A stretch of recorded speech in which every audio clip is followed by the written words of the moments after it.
Oh,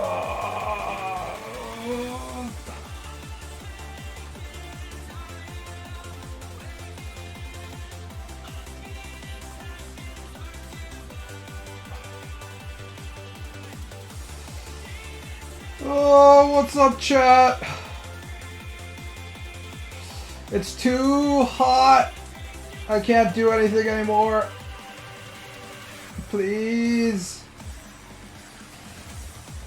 I just need to survive 2 more days until my region has a long stretch of weather in which the high is in the 70s. So, just 2 more days, chat. I just need to hang in there. Oh, I fucking hate summer so much. Oh, god damn it. Fuck. I tried jogging last night because it had rained, so the temperature had gone down. But God didn't tell me that when it rains, the humidity goes up. And I was jogging, and the humidity was like 95%. And I was just like, no, this isn't happening. Oh my god, it was so fucking awful, and I just came back. Oh. I know there's probably people in chat who are living in like South Carolina or Mumbai or something like that who are like, you fucking pussy.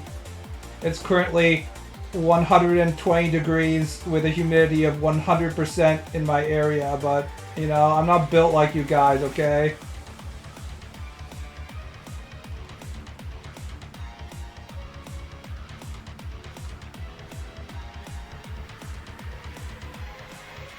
As soon as the temperature is above, I don't know, 82, it's fucking donezo for me. Honestly, I can't even get an erection or masturbate.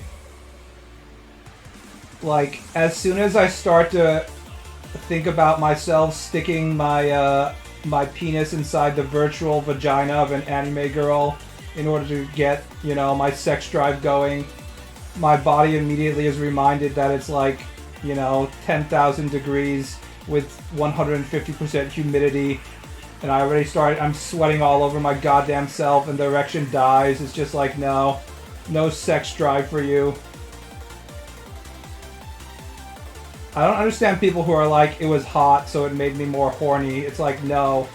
The last thing I want to do is, you know, be in proximity of another creature that has body heat when it's hot.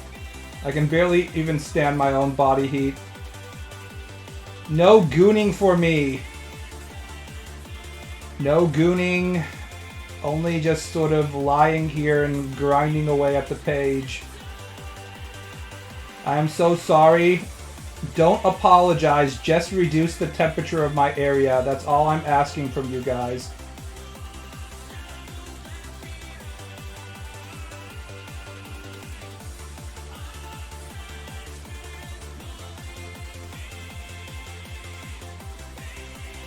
Sometimes I just look at the temperature of places that are worse than my area to make myself feel better.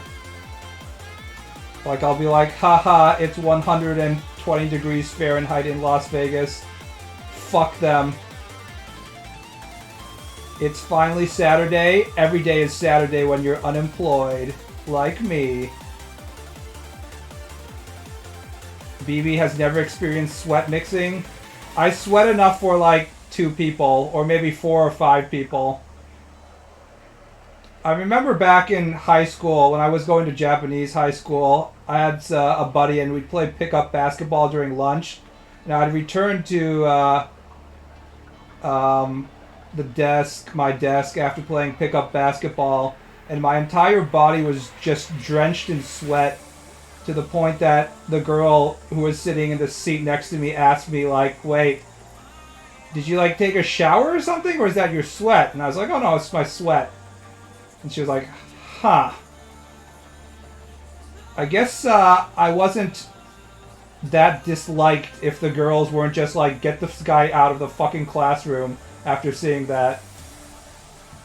I wasn't as creepy as I think I am if she was willing to tolerate that level of sweatiness. Do you looking for assistance for real or nah? How would you scream? Well, Step 1 would be asking for assistants who are willing to work for free. That is number 1, because I ain't giving you guys money. Step 2 would be for me to actually learn how to use the software in which I send...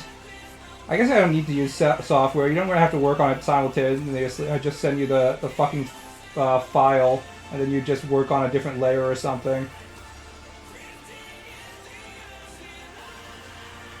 I just have zero confidence in anybody in the English-speaking sphere that anybody would be good enough to actually help something like manga production.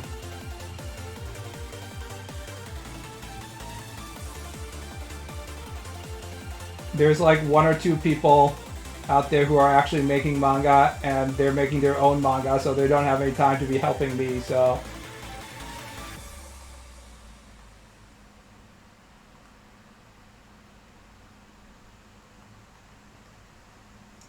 If this was Japan, you know, you can throw a rock and find somebody who can draw something. But this is America, where everybody is reading their how to draw manga $15 book that they picked up at the bookstore, drawn by a talentless hack.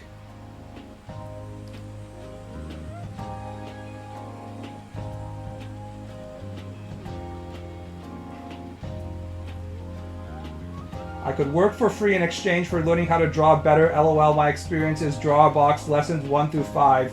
Cool. If I have any backgrounds that are comprised entirely out of boxes, I'll call you up.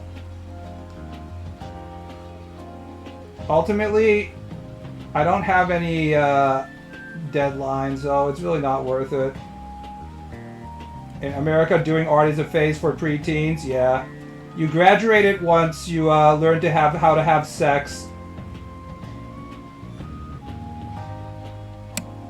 Once you're done making your Sonic the Hedgehog OCs and get on to fucking or whatever,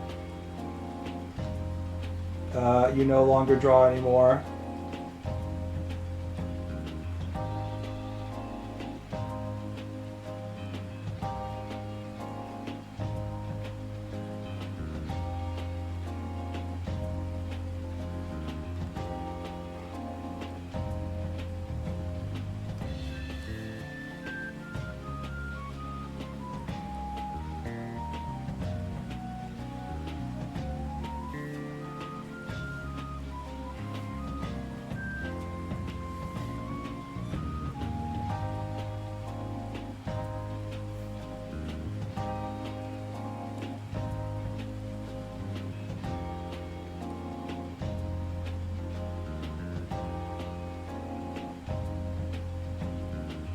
Thing is, a child has a limited number of shit he can do in a classroom on zero budget. He can either doodle or be gay, really.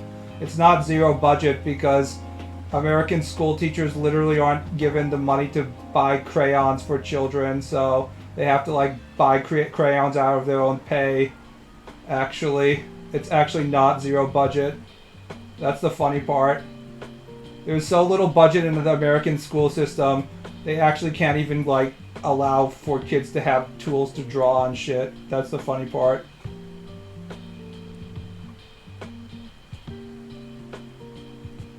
They told us art does make money or doesn't make money. They want us all to work in a factory like real Americans. Is there any question why Hollywood and American comics are getting their ass beaten by manga? You have America, a country full of cucks, being convinced to work for Mr. Bezos or sell all of their intellectual property rights to fucking Marvel, versus a country full of Japanese people who believe steadfast in their desire that they want to see big fat elf titties and then draw their dream series about an elf who eats too much fried potatoes and can't go home, so she has to get skinny, but she just gets fatter and fatter as the series goes on. One country is the country of freedom, the other country is the country of corporate enslavement. Doing art makes kids think about how America sucks, so they don't do that in school anymore. We need to make sure that children are robbed of all ability to free think. This is why they must stand in front of the classroom and say the Pledge of Allegiance so they can become good worker drones and join the Marines and fight for the US government in some random Middle Eastern country to secure the oil. You either take that Walmart meat section Janny job or we will import Jesus from Mexico to do it. Unfortunately, I think Mexico's median wage is too high at this point to get Mexicans. They probably have to get people from countries that are literally failing, like Venezuela.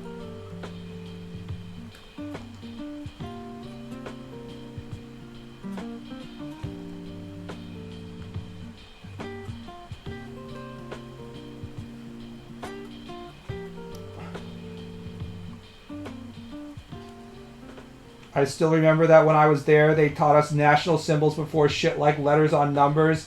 It felt fucking shady as fuck even when I was there. American school system is like a fucking brainwashing factory.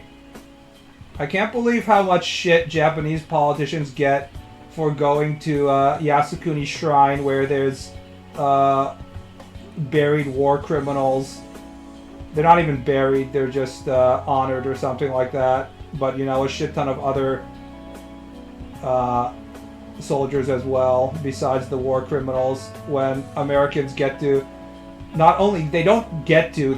Americans literally have to talk about how they pledge allegiance to their fucking flag every day during elementary school. And before every single fucking sporting event, we all have to stand up, take our hats off, and worship the national anthem before every single game of fucking football. And Americans have become so used to this shit, no one even questions it. And as soon as, like, you know, a bunch of black people are like, I don't want to do this whole song and dance bullshit because cops are murdering my cousin every day, then all the people on Fox News are like, how could they possibly have any problem with this? What the fuck? What is wrong? What is wrong with these football players? Aren't they patriots? Shut up and dribble. Most of my animators and manga artists are from all over the world, Mexico, India, and Japan.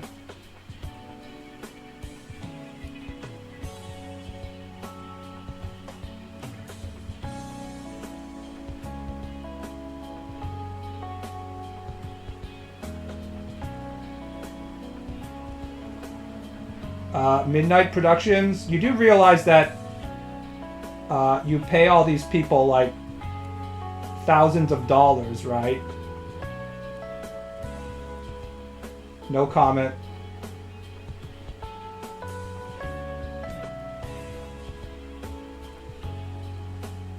Team owners want their modern slavery entertainment. Do you remember when during NFL bargaining time, I think it was the owner of the Houston Texans was talking about the players having too much bargaining rights and used the phrase, this is like the inmates running the prison or something like that instead of the inmates running the asylum. So he's basically saying it was a Freudian slip between asylum versus prison, and also a Freudian slip calling his own players, you know, criminals, right? It was just like one of those moments where it's like, oh, we all knew that the extremely rich white guy thinks football players are basically criminal thugs that belong to him. Surprise, surprise.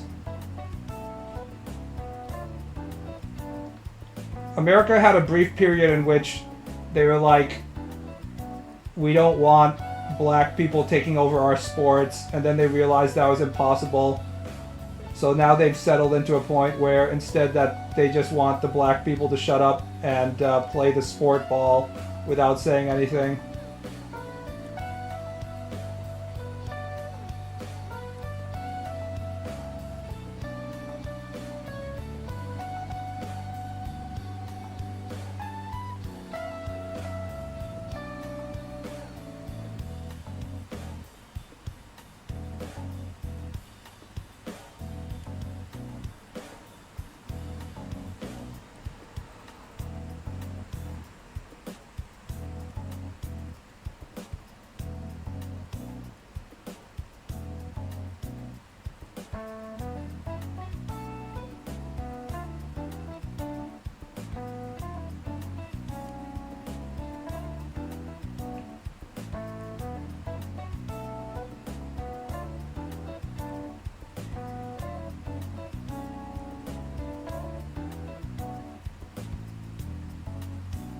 Is this Persona 4 or 5?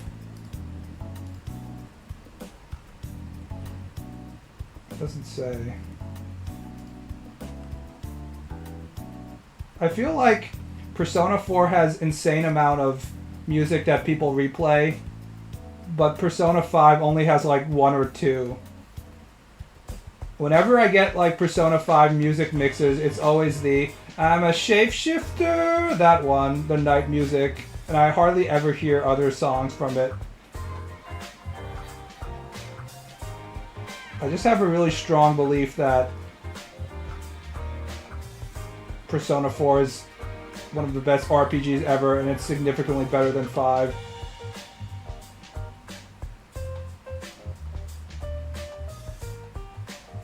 I haven't even finished 5, to be honest. Actually, the best Persona, I think, is Persona 2. Innocent Sin. It definitely has the best girl. Maya of Persona 2 is the best Persona girl.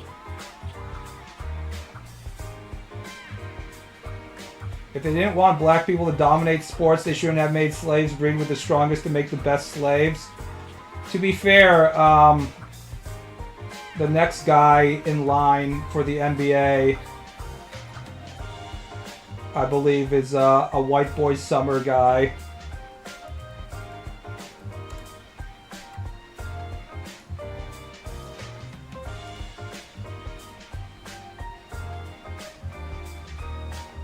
So this is the guy that everybody is looking forward to entering the league next year. Just absolute giga white boy. All the NBA teams are going to be losing on purpose to get this white boy summer going. So we're going to see what happens with that. The future is having extremely freakishly tall French guys and white boys. That's what we're seeing right now. The best player in the NBA is a fat, slow, white Serbian guy. Sorry, Eastern Europeans don't count as white. We've discussed this before. I'm sorry if we have any Slavs, Polish people in chat. You're only honorary whites. We don't actually count you as whites.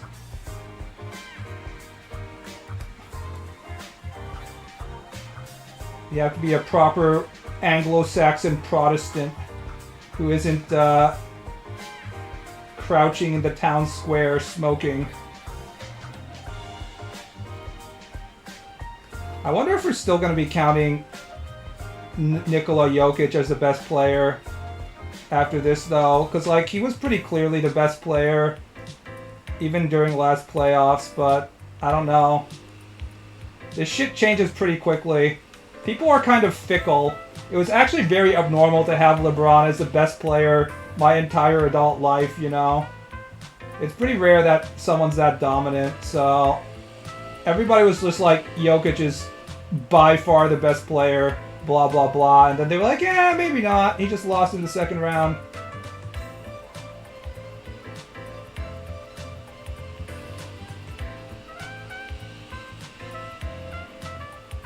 Oh, I'm sorry for my zero melanin skin, blue eyes, straight teeth, and blonde hair, Britain.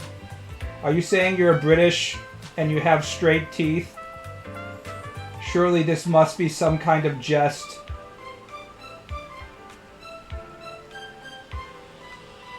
We can't allow that kind of breaking of stereotypes. All Brits must have horribly deformed teeth without any kind of orthodontics.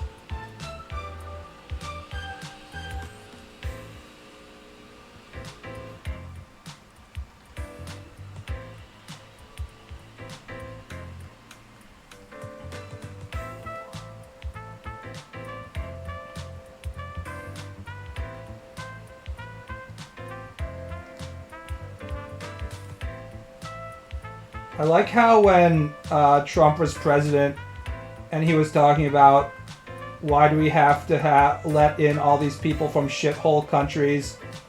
Why can't we let people in from other countries like, I don't know, Norway? It was like, there you go, Mr. Trump. You said the quiet part out loud. You found the whitest location on Earth. like, this is the only place that we want people from. Any place other than Norway isn't white enough.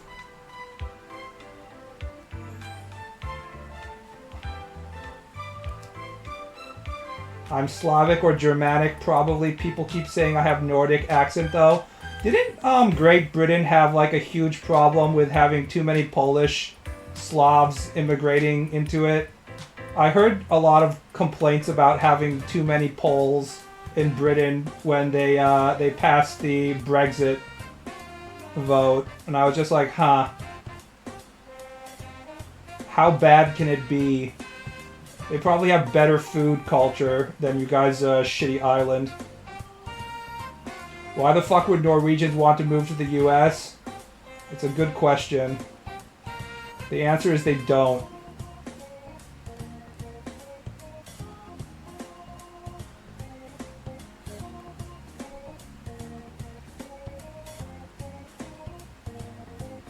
Of course, Americans are so brainwashed by their own propaganda. They don't understand the concept of countries that have, you know, better systems than America and actually have, you know, healthcare and shit. So if you're like, Norwegians don't actually want to come to America, they'd be like, nah, that's impossible.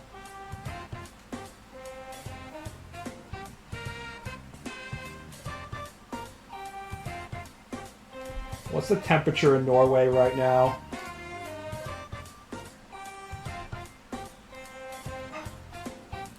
Norway temperature. It says 69. High of 69. High of 75 raining. Just in the 70s. Fuck. God, I wish I was in Scandinavia. The US takes in too many shitholes. Look, they need immigrants to replace the population. Everyone talks about population decline in other countries in terms of birth rates and stuff, but America is one of those few countries where they can just recharge their total population just by getting a shit ton of immigrants, unlike, say, Japan or China or whatever. So it's a really easy solution to the whole thing. The only people who are complaining are the Republicans who believe in, like, some fantasy America where everybody's white. Someone needs to flip the burger. Exactly. Tragedy struck in the year 2020 when the poor companies were forced to raise the wages of their workers by, like, $2 an hour because everybody quit because they didn't want to die from a contagious disease. It was fucking awful. We have to make sure that that tragedy never happens again by importing a shit ton of immigrants from really shitty countries that are willing to work at below the minimum wage. It's the only way to make sure our shareholders don't make less than, you know, $30 billion.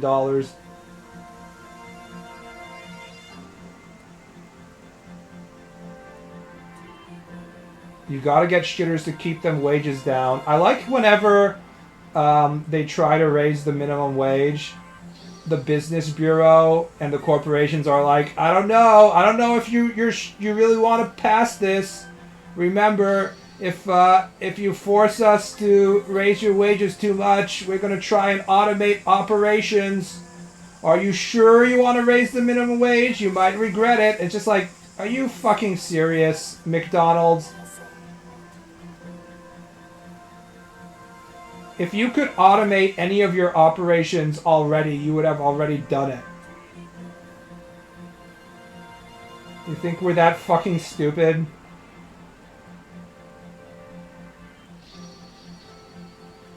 I mean, I guess some people are that stupid, but you know what I mean. McDonald's is like, oh, I don't know. Don't make us do it. I am a shareholder. Where are my $1 billion? I heard that if you're a shareholder of McDonald's stocks in Japan, the Japanese McDonald's sells you like a shit ton of coupons. They don't sell you, they give you a shit ton of coupons every single month. So it cuts your McDonald's budget by a ton. I was reading a Japanese internet thread about this. There were all these Japanese people talking about how they hold McDonald's stock just so for the fucking coupons. I was just like, that's awesome. Japan's great. Give me my fucking McDonald's coupons. That's exactly what I want. We are that stupid. People are waking up a little because even the Republicans are having difficulty making the claim that corporations are doing this shit for our own good. But my entire life as I was growing up, the Republicans' voting platform was always like, we need to keep on cutting taxes for corporations or else they'll become unhappy.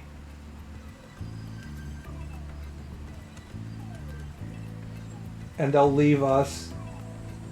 We need to keep on eating their shit. It's the only way.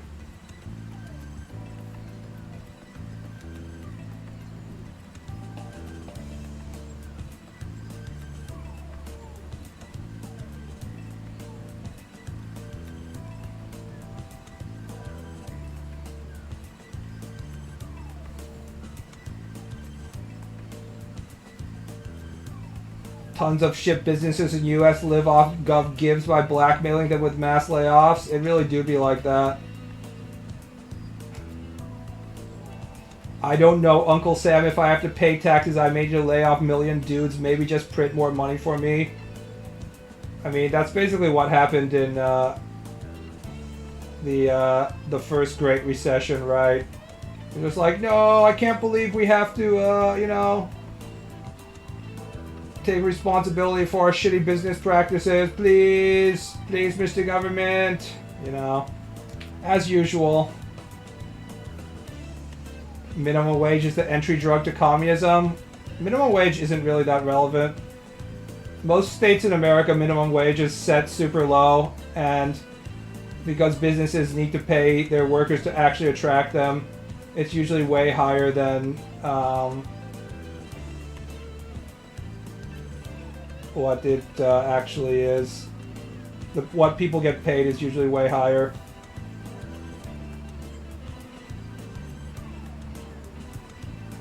It's very rarely actually relevant.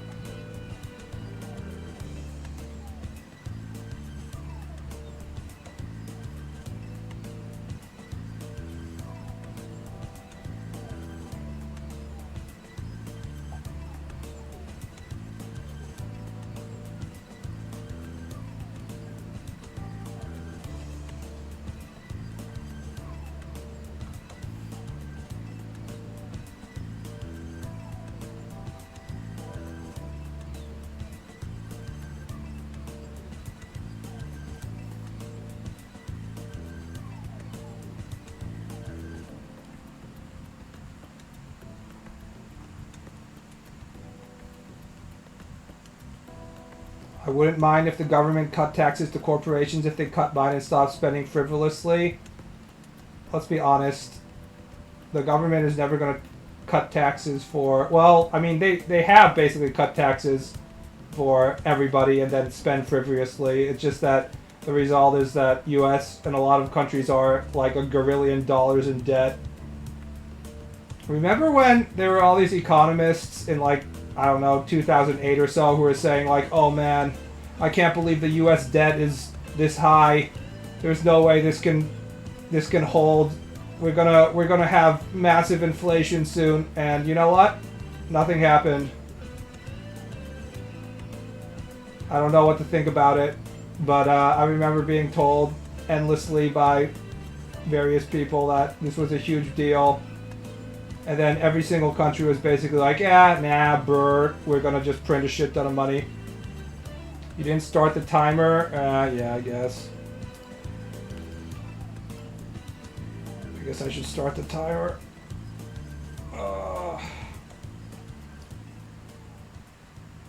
I'm trying to figure out how much gray I want in this picture.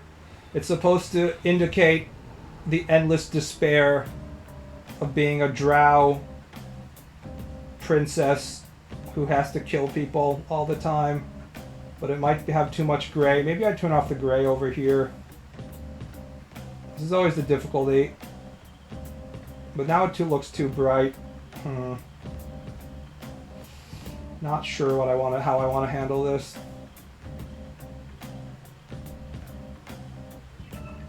Whatever. I'll worry about it later.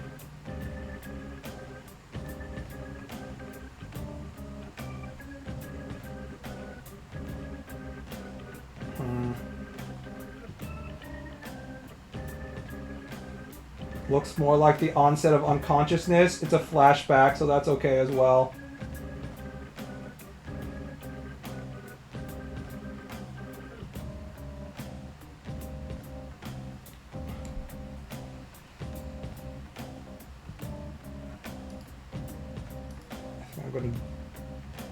Let's try a different amount of it.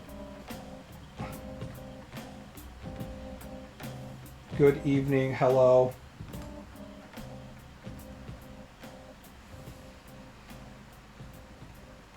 Backgrounds are difficult, and nobody wants to draw them, and yet they must be drawn.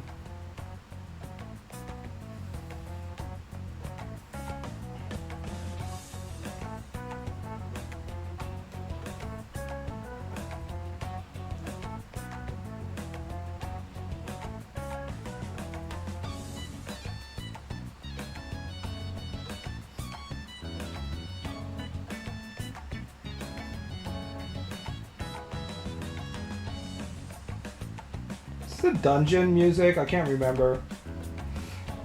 Guys, should I finish Persona 5? I don't even know if I have the motivation to. There's a lot of games that I don't know if I have the motivation to finish.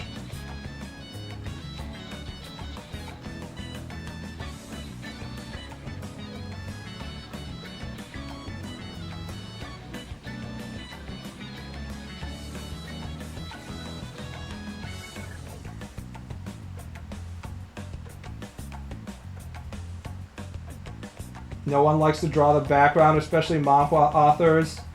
Who cares about backgrounds if everyone's just gonna fucking scroll past all of the individual scenes that you draw and just get to the point where you start having sex with your sister or whatever the fuck happens in manhwa. I feel like the next trend for manhwa is just gonna cut every single content except the point in which the main character awakens to his superpowers and defeats everybody, or where the main character has sex with his aunt. Do you want to fuck the teacher in Persona 5? No. The only reason I fuck the teacher in Persona 5 is because she allows you to open up your schedule.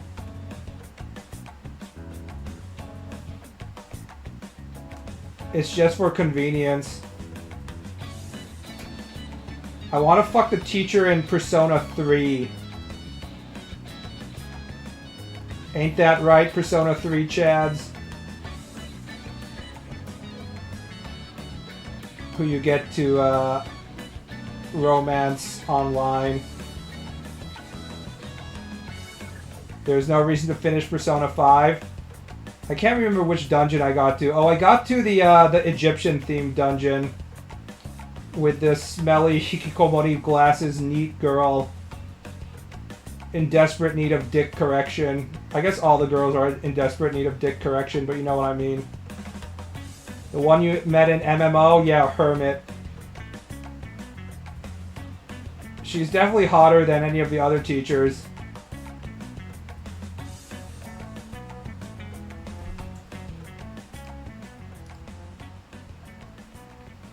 Never played Persona. Does it actually have sex scenes or does it fade to black?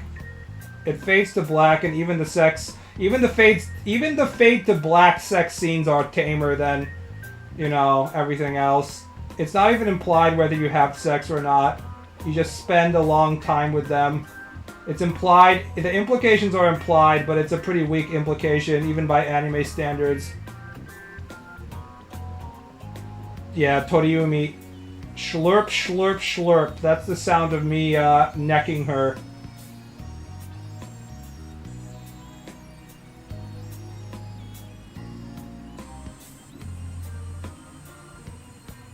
I think on rankings of Japanese female teachers I want to have sex with, the Persona teachers aren't very high though.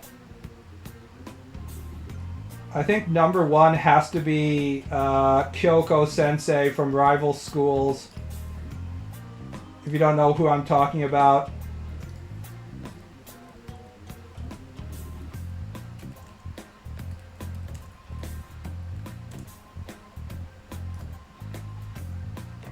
It's this holy sexo glasses lady. Look at that. Literally built for taking the virginities of high school boys. The combination of short skirt, short tight skirt, tight turtleneck, glasses, the medical white jacket, plus stockings, plus being thick in a fighting game is the ultimate version. It doesn't get hotter than that. The school nurse with glasses archetype. It's not fair. Why doesn't every school have a super hot school nurse that is like, oh, wait, where you can be like, please, Kyoko Sensei, something's wrong with my penis. It's all swollen. I don't know what's going wrong. And she's like, oh my, you must not know what's happening. Let the teacher take care of you. Why doesn't that ever happen in real life?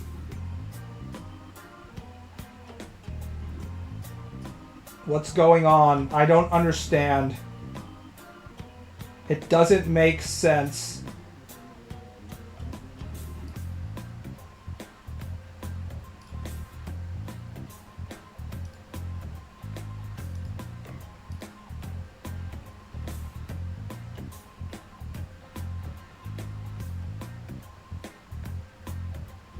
Why can't porn be real? I know, right?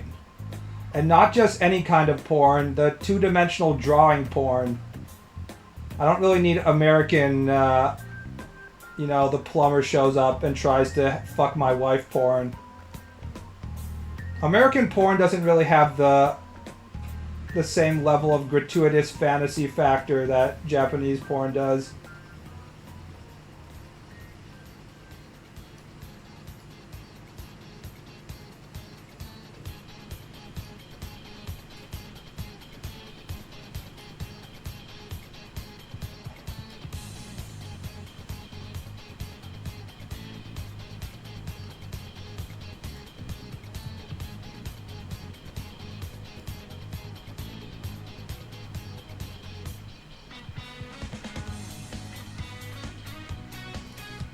Plumber cringe, ugly landlord pog.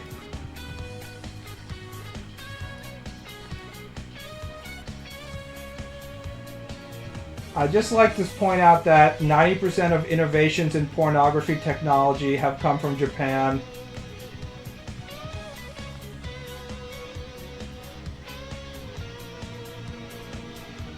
America really hasn't been contributing much recently.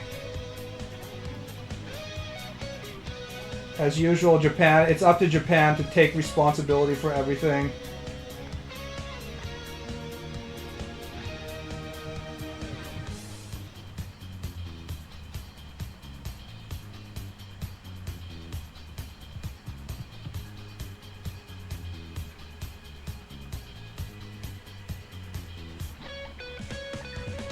Who is the hottest girl in P5? I'm gonna go with Makoto. She has an extremely fat ass.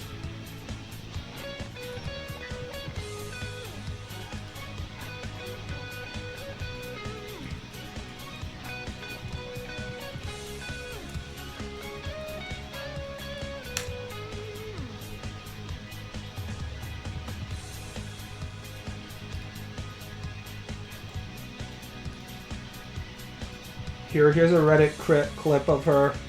The in-game model looks like this in-game. In-game, you're looking at this and trying to keep your boner inside. Extremely powerful. Imagine if you were walking behind her and she suddenly slipped and fell on your face. Haha. That would be horrible. What if she crushed your face with that butt? Haha, I sure hope that never happens. I'm not much of an ass man, but yeah. I'm willing to make exceptions. Also, all the girls are kind of bad. Not gonna lie.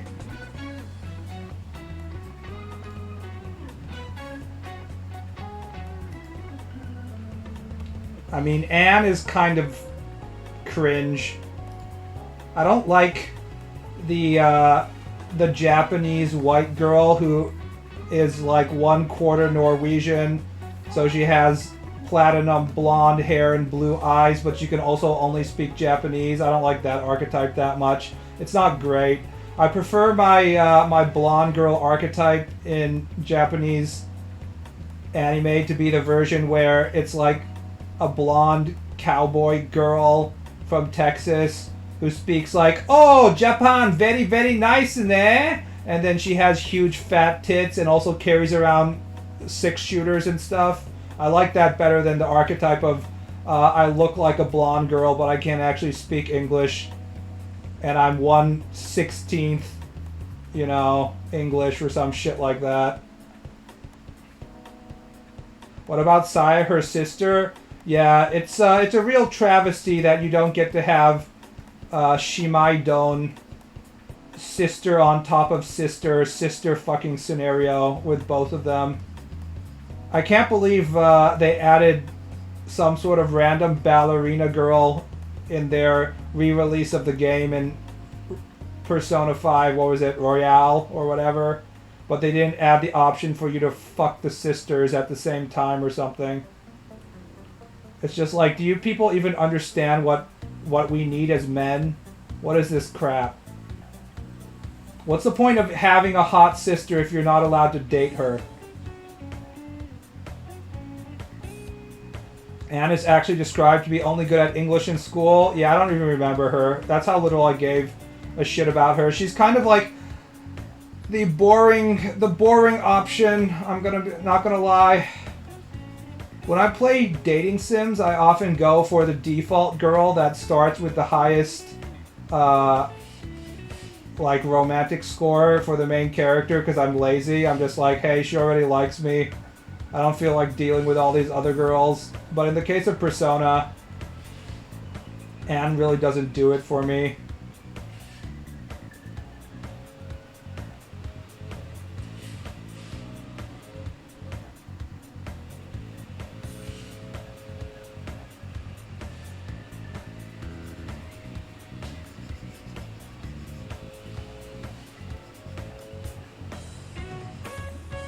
There was a blonde girl in Persona 2, which nobody has played because everybody jumped on the bandwagon at Persona 5, called Ginkgo.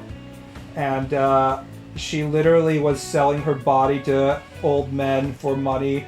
It turns out it was fucking hilarious.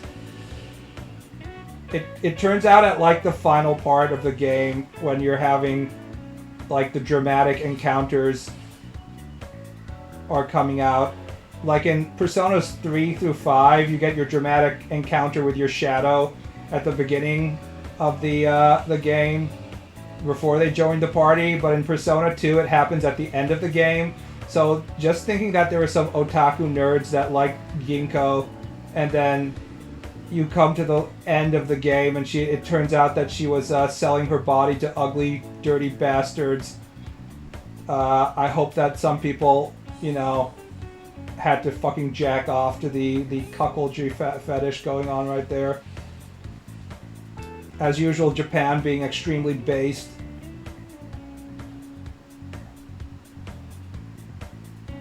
And screen time in her confidant is split between 3 girls. See, my major problem with playing Personas 3 through 5 is that I'm extremely autistic. So if I actually respond to the social link dating system segments by being honest to my feelings, I inevitably fail and delay the social link from progressing, which is actually a huge problem with Persona because it actually affects the rest of the gameplay if you're not, you know, properly increasing your social links. And also you get to see fewer parts of the game. So I'm kind of forced to bring up the wiki and look at the right decisions if I actually want to make enough progress. But then I don't feel like I'm properly playing the game. It's not like Baldur's Gate where you can be like a complete psychopath. You actually have to understand people's feelings and stuff.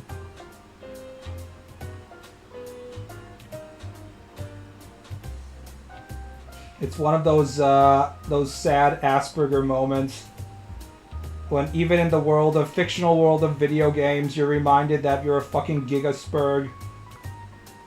Sad, really.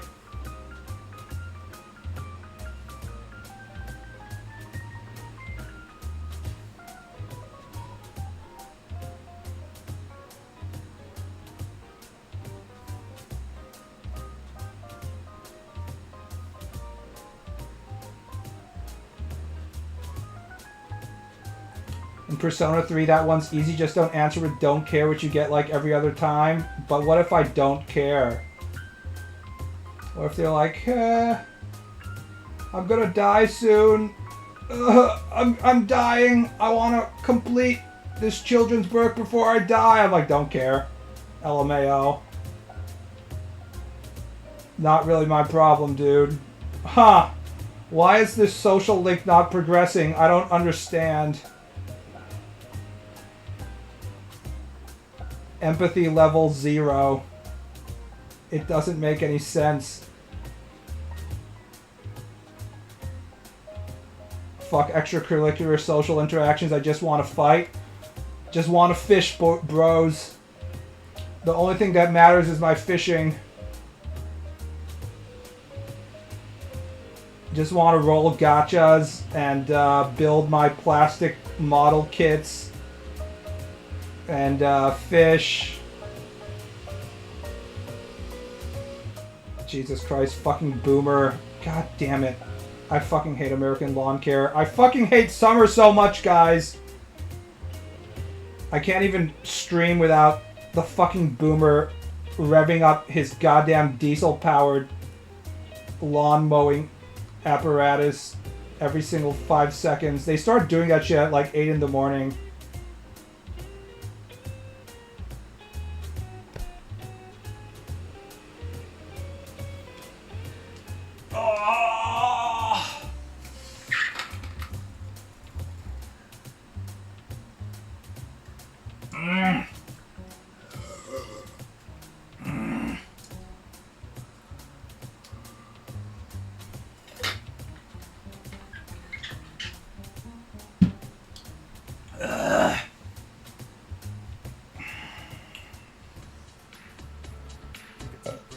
Just wait until you have to maintain a yard. Not gonna happen. I'm not gonna buy a house. If I do buy a house, it's not gonna be in America or in a place in America where I'm required to maintain a yard. If I do have a house that has a yard, I'm just not gonna maintain it. I'm gonna make sure not to buy a house in a location that has a strong homeowners association. I'm just gonna let it grow out. I'm gonna plant a lot of native grasses and then just have tall grasses growing out of my yard.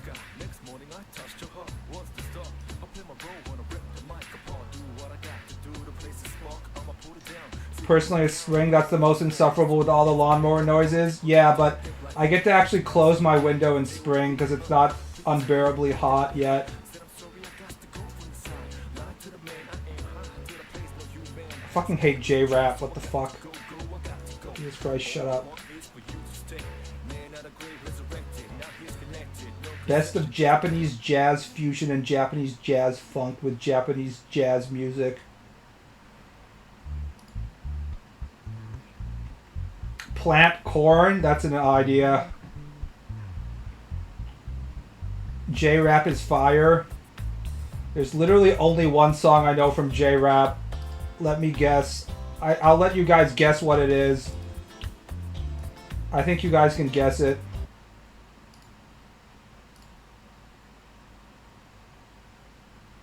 It's Giga Boomer J-Rap.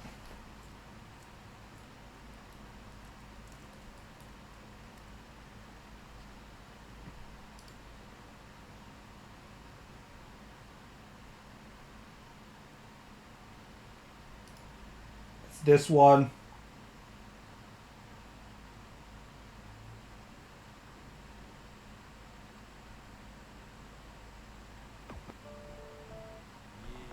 Yeah.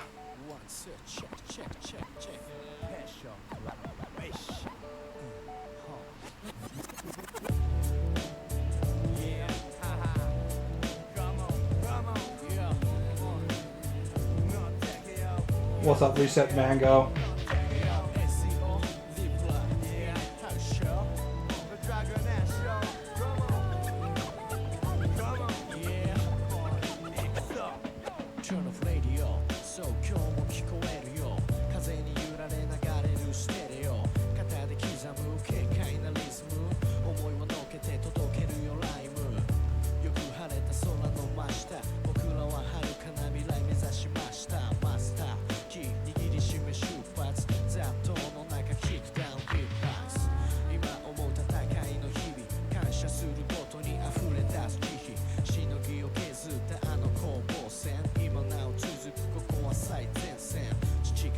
Oh wait, no, this isn't. This is Grateful Days. I actually don't even remember which one it was. Dragon Ash, Tokyo Umare, Hip Hop.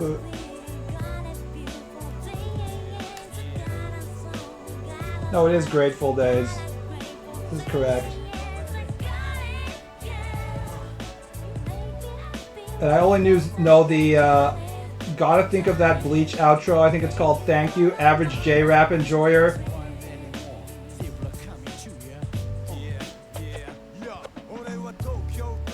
Hip Hop Sodachi.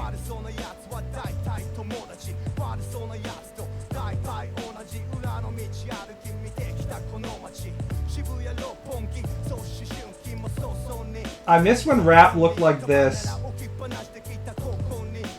where people wore their, I don't know what that is, that a do-rag like Tupac, and had oversized bubble jackets and shit, and super baggy pants. Rap feels so goddamn soulless now.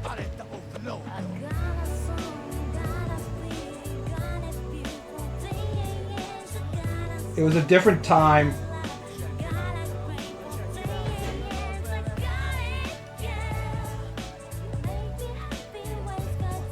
People were fucking playing this when I was 10 years old. I went to a Japanese camp for Japanese expats in New York when I was like 12 over the summer, and it was full of all these other Japanese kids, and they were playing this on their CD players, and they were passing around volume 1 of fucking One Piece. That's right. They were like, yo, this new manga is fire. It's called One Piece. Volumes 1 through 3 are out right now. It seems like yesterday.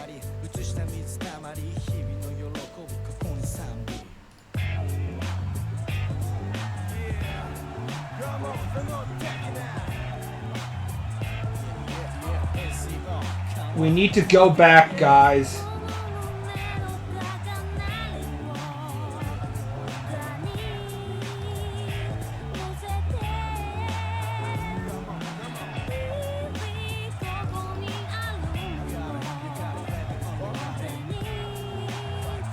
Ball, you're old as fuck? Wrong.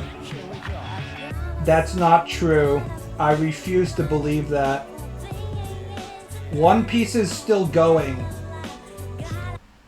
If One Piece is still going, me reading volume 1 of One Piece in my formative preteen age tier, that doesn't mean anything. That doesn't mean I'm old, guys.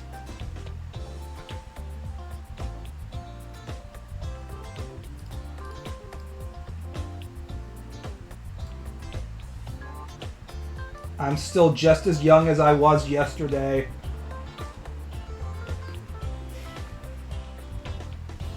Return to 1950s to 70s soul music. I mean, isn't that literally what we're doing with Uptown Funk, for example?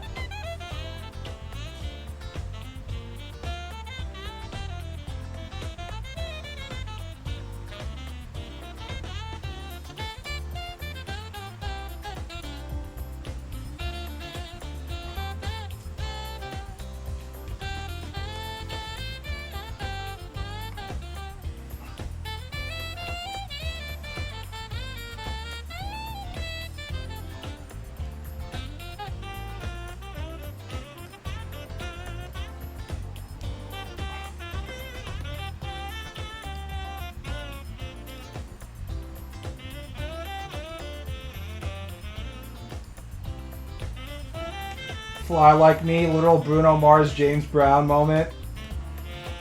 Isn't Bruno Mars like the most expensive person if you want them to show up at your son's birthday party or something? Maybe he's been passed by a few other people.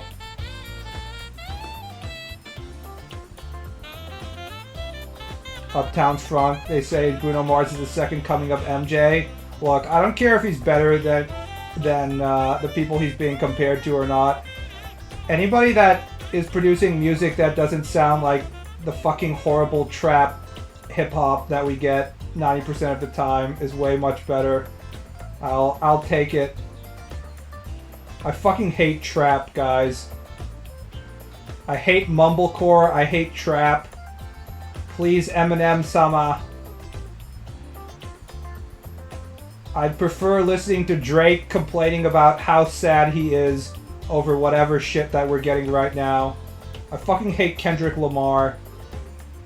When Kendrick Lamar was coming out and people were like, this is the new maestro of hip-hop, he's the future, and I listened to one of his songs, I was like, oh shit, this is the future? Fuck.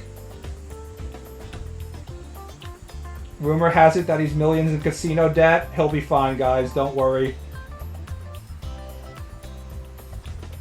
He just needs to gamble a few more times for his luck to come around.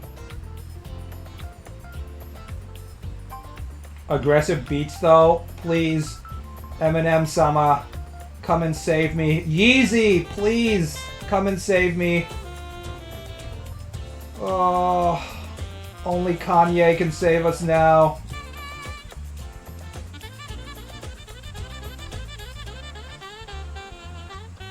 We're living in the darkest timeline where our hero Kanye West has been purged from society for saying the truth about Jewish banking, and instead we have to listen to Kendrick Lamar.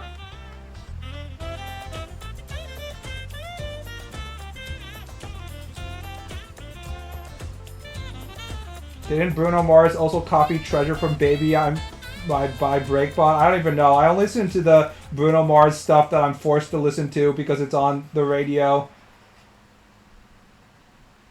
Kanye will beat his bipolar disorder to save music.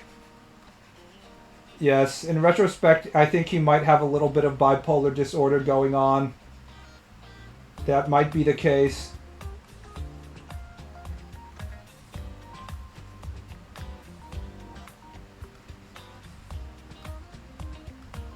Unfortunately, Kanye flew a little too close to the sun.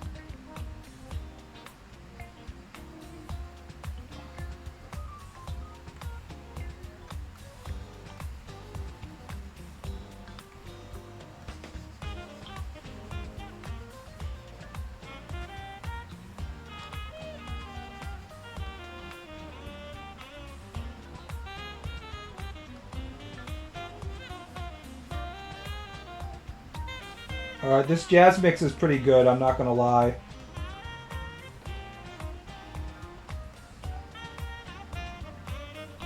One of the reasons why I like eating at my local McDonald's is they have smooth jazz like this playing the entire time.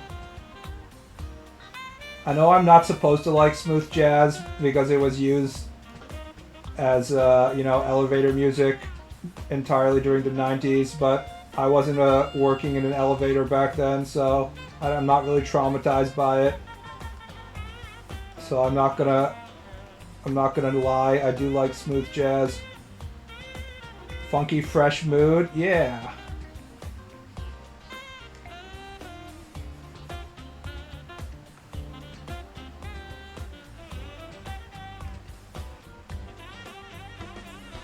Call, hold, elevator music, exactly. It's kind of like when they started painting the hospital walls green because they heard that green was a stress reduction color, and then everybody started associating green with hospitals, and then people started hating green now. Same thing kind of happened with smooth jazz. You think that it would be a cool thing to listen to, but everybody got too used to listening to it while they were put on hold, and now everyone hates it.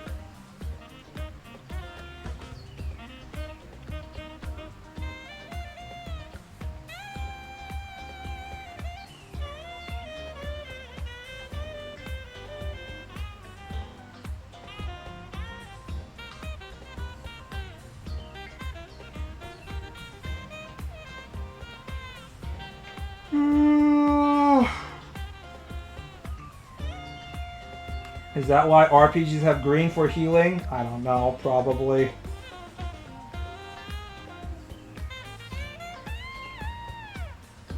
We sort of have a unified language of color. Green is associated with plants and stuff, the natural world, so it makes sense why we just automatically assume it has something to do with, I don't know, healing, growth, health.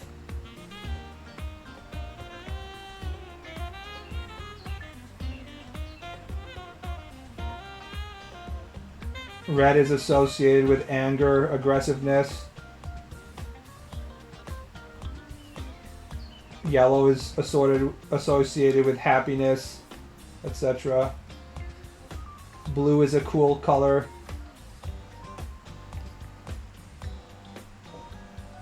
Pink means you're a delicious fuckboy with a nice tight pussy.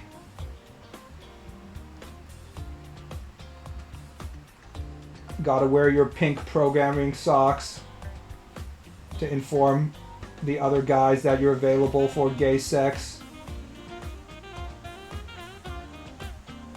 You don't see red crosses for health packs anymore because the Red Cross suit to have it change forever. You know what? Fuck the Red Cross. Seriously. I've donated blood so many times for the Red Cross, and the only thing that happens when you donate blood is that just means that they start fucking bugging you non-stop to donate blood again. They don't give you shit. I think the last straw was they were advertising like some sort of Amazon gift card, and I got there and they didn't even give you a fucking Amazon gift card. They're like, please look up this separate website and go through the process of getting your Amazon gift card. I was just like, that's fucking it. That's the final straw. I'm one of the few people on this planet that hasn't had gay sex or done drugs. And you guys don't fucking value my time enough. Every time I come to the stupid-ass Red Cross blood donation center, they always make you wait like 40 minutes, even if it's empty as fuck. You have to make a stupid-ass appointment. I don't know, man. They take a shit ton of blood from you. None of these problems happened when I donated blood to Red Cross in Japan. They didn't take as much blood. You got in quickly and got out quickly. They would give you some sort of big titty anime poster with Uzaki-chan's giant fat anime tits on it. Yeah, at least you got something out of it. Fuck American Red Cross. Thank you, BB, for your adrenochrome gift. And then they constantly send you emails being like, this time it's real. This time we're really running out of blood. And sometimes I would actually go to blood donations when they would send me those types of like, we're in, code red. If you don't donate blood right now, every person in your local area is just going to die. And then I would go there and it would be like, oh, all the spots are closed. Literally, all they have to do is show up at a high school and they get all the fucking blood they need. The only reason that they send out those, like, desperation emails is because they're too fucking lazy to just go to high school and get all the kids to donate. They're so full of shit, and you know they probably get huge salaries and stuff. I don't believe in any kind of donations or non-profit organizations in America at this point. I'm sure they're all giving themselves giga salaries and shit. Why the fuck should I donate my time and blood for free? They take so much blood from me when I go there. I always feel groggy and I can't work out for like the next day and a half. And then they constantly bug me because I'm type O.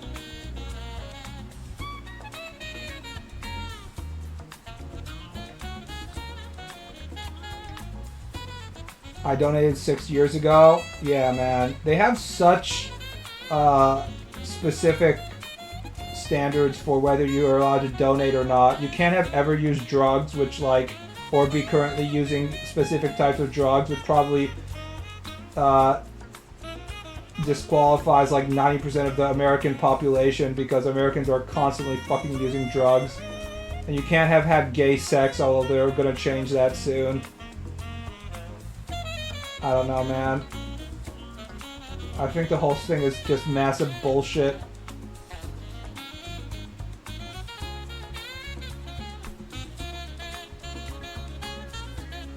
You're a universal donor. It do be like that. When they see that you're type O, it's like, oh, just drink him dry and call him back as soon as the, month and a half is up. He's all we need. Just keep on fucking sucking his blood. Suck, suck, suck.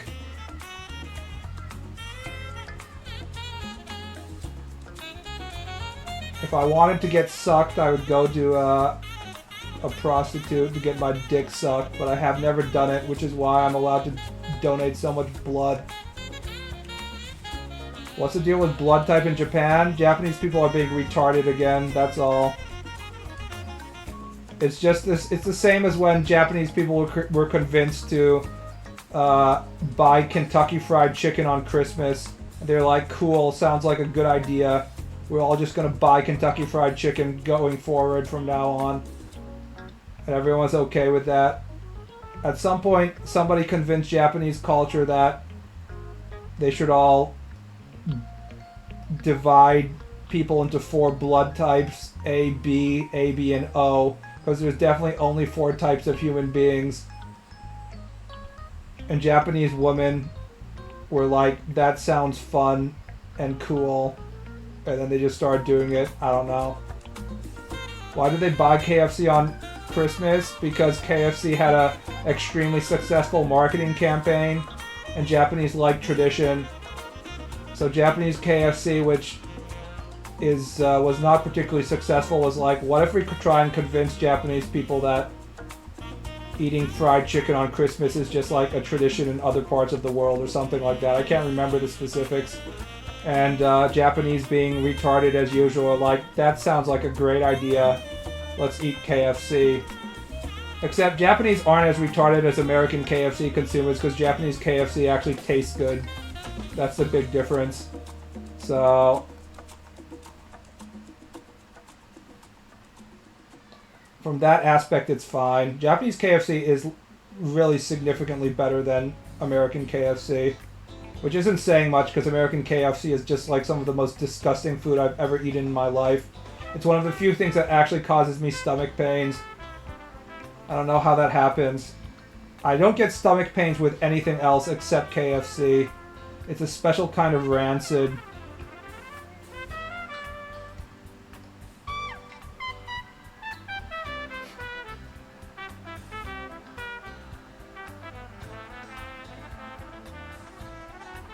The gravy and potatoes, though? Whatever, man. If you want to eat at KFC, you eat at KFC, but there are better fried chicken options in my area. We have a Popeyes, it's way better.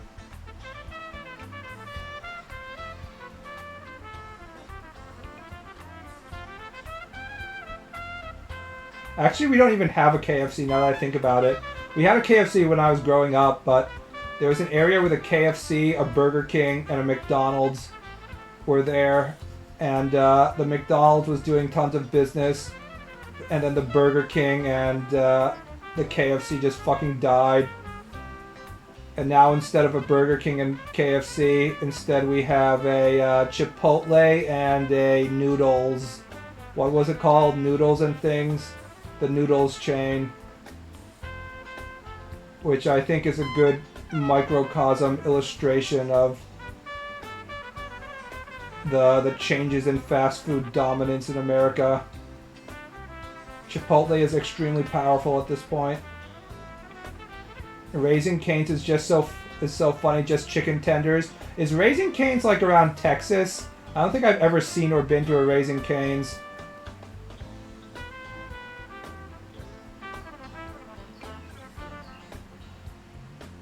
There's all these West Coast and Southwest burger chains and Tex-Mex chains that I've never ever walked into. It's West Coast. Is Five Guys national or is it regional? Because we have a few Five Guys in this area.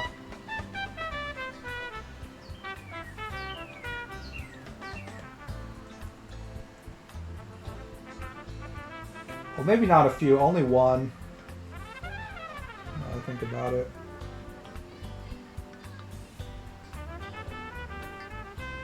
Not loving chicken fried in days-old oil feels un-American. It really must be different oil. It tastes really good in Japan, and if I eat it in America, I'm just like, I'm gonna fucking die. I have made a horrible mistake.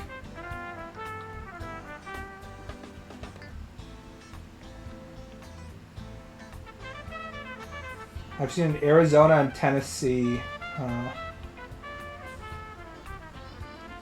I've never been to an In-N-Out, never been to a Raising Cane's, never been to a Buc-ee's, which I guess is just like a gas station. When I was working at my previous job, they would have offices in Texas, and when an employee would go to Texas, they'd come back with a shit ton of Buc-ee's food. It was normal food, it wasn't a big deal. But for some reason, Buc-ee's is kind of held up as like a great thing, I guess. It's just like a giant gas station with like a ton of beef jerky and stuff, right? Buc-ee's is a giga gas station, trucker heaven. Let's go! Beef jerky, boys!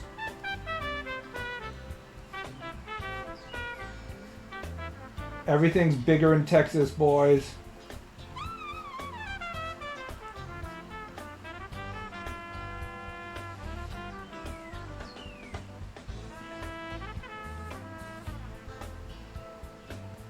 Last American joint I visited with Carl Jr.'s. I don't know if there's Carl Jr.'s in my area either. I haven't seen one. I can't talk too much about this because I'll be doxing my area, but I'm not sure if we have any. Let's be honest, it can't be that different. They're all basically the same, right? Except White Castle. White Castle is weird as fuck. If any of you haven't eaten White Castle, try it. Their hamburgers are literally steamed.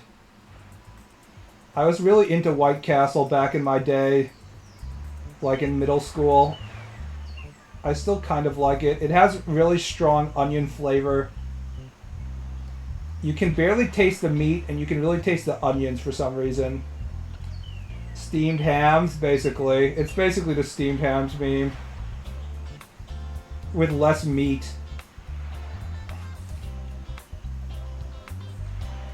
Carl's has a different name in the East Coast, I think. Yeah, I can't remember what it was. It's like a combined, like they combined two chains, right? Let me actually look it up. It's Carl's Jr. and...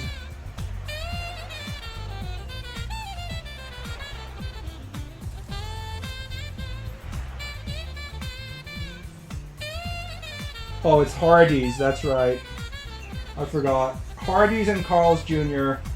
The number one question is, are Carl's Jr. and Hardee's the same company? They're owned by CKE Restaurants. Hardee's is East Coast version and Carl's Jr. is West Coast version. You know what I haven't seen in a while? A Red Lobster and a Long John Silver's. How will I be able to consume extremely shitty American seafood if I don't have access to these institutions? Hi there, thank you for listening to this song. Please join us on our Facebook music page and our YouTube channel. We hope you have a great day.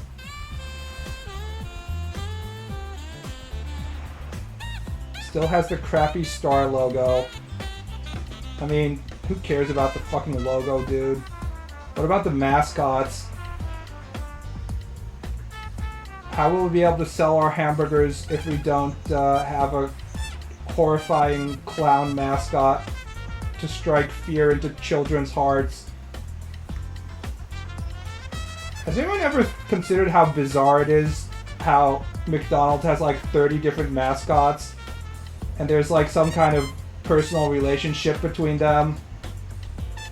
Like the Hamburglar is like an actual criminal that steals hamburgers. And the Grimace is, I don't know, some kind of horrifying monster. I don't know what the Grimace is. Can anyone explain what the Grimace is? Why was there a meme about the Grimace shake and drinking the Grimace shake and it killing you and turning you into a puddle of purple shit?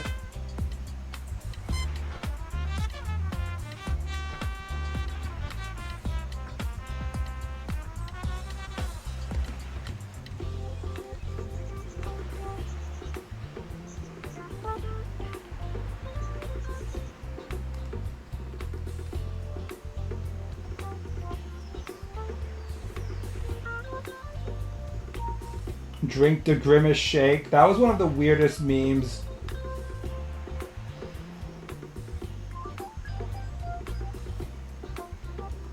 I never bought the Grimace shake. I don't know what it tastes like, and I don't actually plan to.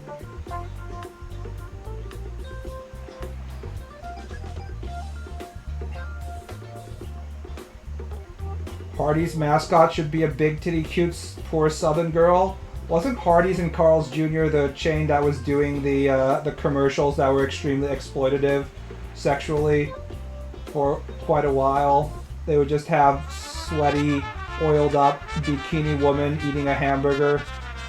I think they stopped that, which is sad. It was one of the last reminiscence of the 90s marketing strategy where you're like, we're just gonna put a bunch of sexy people on the cover or try and attract children with like a cartoon mascot. All the kids will want to be like Joe Camel. I'm old enough to remember when Joe Camel was available to be seen on like big billboards. I was growing up and I would be like in my dad's car on the highway and I'd see a billboard of Joe Camel wearing fucking black sunglasses and a leather jacket with a pool cue, smoking a cigarette, and I was like, I want to be just like that penis-shaped camel mascot and smoke Camel brand cigarettes. That's so fucking awesome. Music just got extremely loud. Yeah, let's try to something that's less invasive. They're being annoying.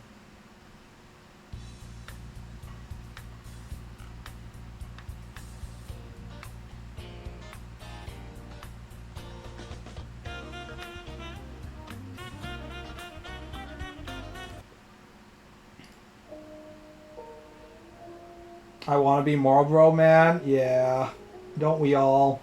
I wish I had a deep, gravelly voice that suggested I smoke a pack a day instead of my high-pitched, whiny cuck voice. I want to be like, yeah, sound like Batman. You know, I smoke cigarettes,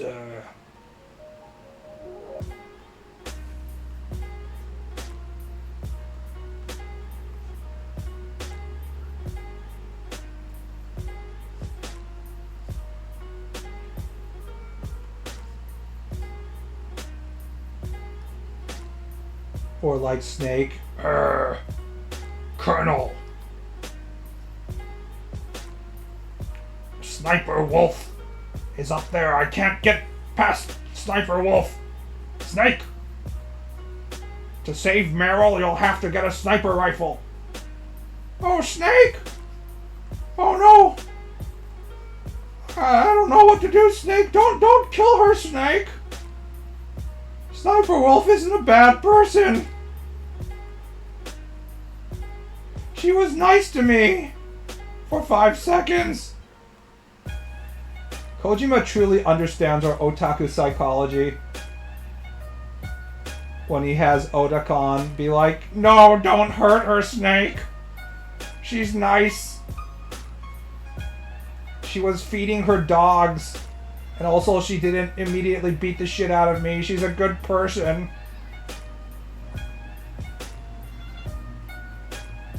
She's just like my animes.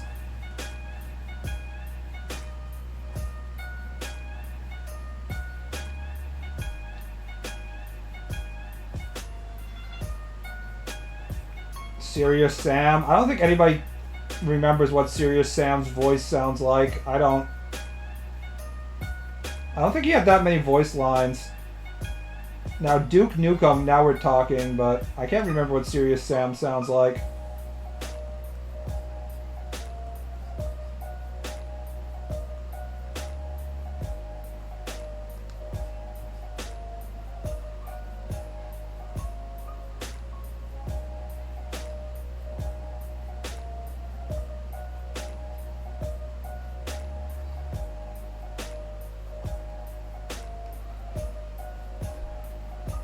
Yourself fighting Bomber Dude. Yeah, but the Bomber Dude being like, ah, is more impressionable than his voice lines.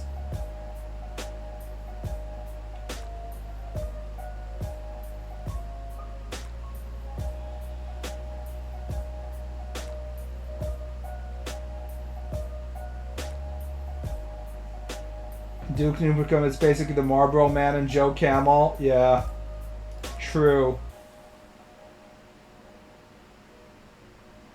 I mean, Joe Camel is shaped like a penis, and Duke Nukem thinks with his penis. They all go together very well.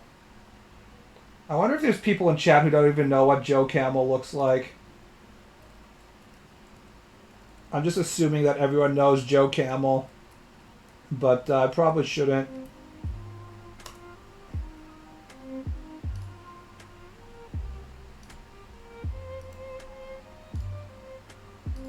The man is literally a giant cock. I don't. See, that's what I'm talking about. He was everywhere in the 90s. He's a gigantic fucking penis. Just like a huge exposed penis-shaped thing. And he always wears these super dark sunglasses and smokes cigs. He's cool as fuck. He doesn't care whether he gets lung cancer or not because he's a cartoon character. Unfortunately, sometimes he takes off his sunglasses, and it's really creepy as fuck. I don't know if that... Yeah, I guess he did have... In the 90s when I was growing up, you always saw him with his sunglasses on.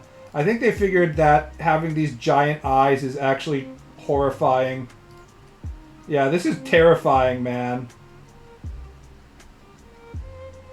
Looks like something out of a fever nightmare. This is like early AI fever dream. By the 90s, they figured out that these eyeballs were creepy as fuck. It's like 10 cocks looking you in the face, except it's horrible. You can talk about images you can smell. I can just smell the horrible stench of cigarettes and like cheap ass soda and pizza and shit. It's like the gathering of all of your uncles that you hate the most. Someone got paid to draw that. I guess AI images aren't so much of a bad idea. If this is... We're all mourning the loss of great artists and stuff like that, but in reality most of the jobs that are going to get taken by AI is shit that looks like this, so I don't think we really need to worry that much. Although this image is pretty fucking cool. Let's be honest. I'd smoke a cigarette if this guy drove up on his Harley. Is like, hey kid, You want to be cool like me? My sister looks like that. Wow, I hope she's I hope she's not watching this.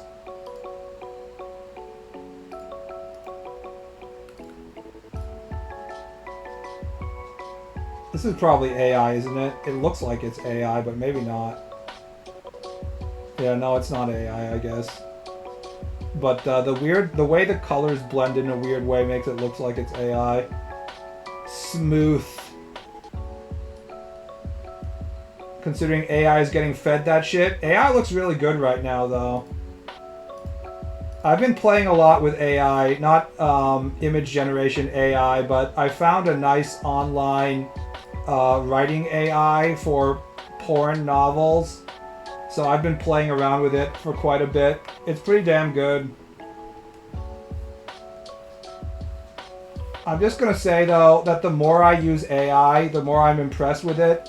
But I'm also the more I'm convinced that it's never actually gonna take any real jobs.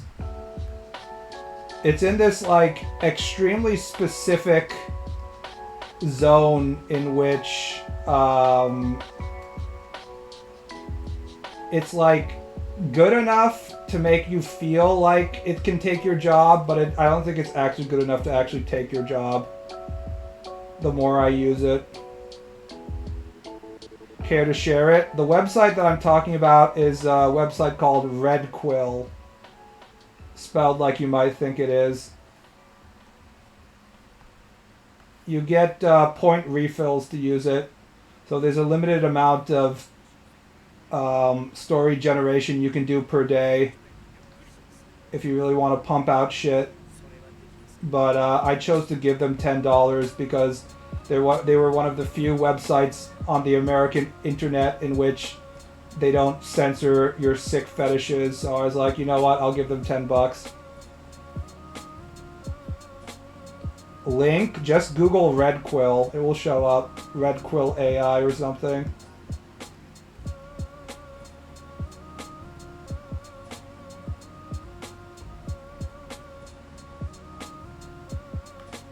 You kind of have to hold the AI's hand, though. You can tell that 99% of erotic fiction written on the internet is written by women, because if you don't hold the AI's hand, it'll just like quickly make a turn into female coded sex zone. So you have to prevent that, you have to be like pretty specific in telling it what to do. But if you're specific, it can write a lot of stuff.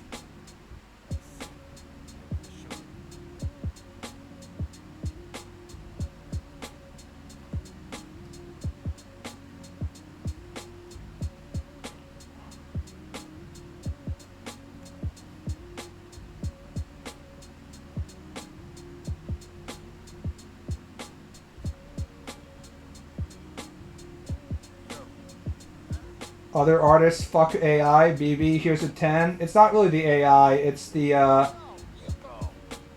it's being allowed for me to type rape into my story generation results. I'm so sick of every single Patreon, no matter what they're generating, being like, I want money, which is why every sexual act depicted here is among consenting adults over the years of 18.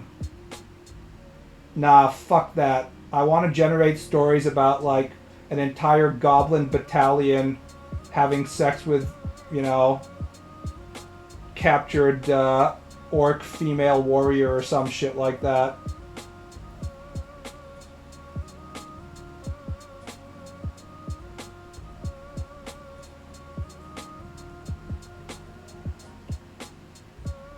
Free our writers. I mean, they are free to write anything they want. The problem is that they want to get paid to do it.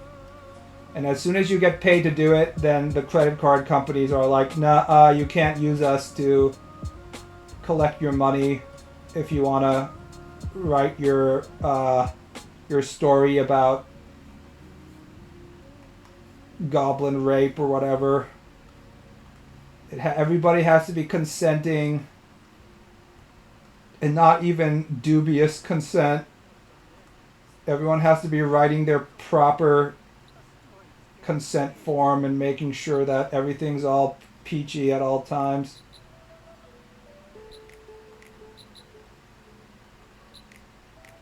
I want to see sick shit when I read fiction, guys. I want to walk away from the book being like, God damn, I gotta stop reading this stuff. This is messing with my mind.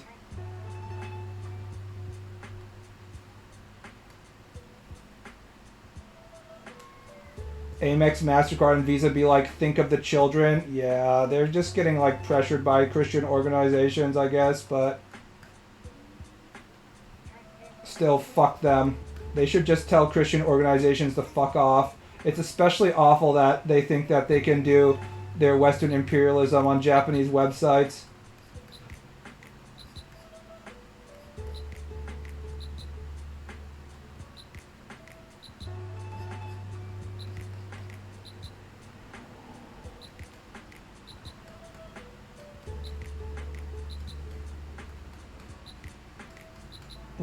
We should not be allowing credit cards to be the arbitrators of our morality, considering they're an entire company based on fucking scamming people by taking money from them when they don't pay on time, and scamming businesses by charging an extra $3 on every transaction and all that stuff.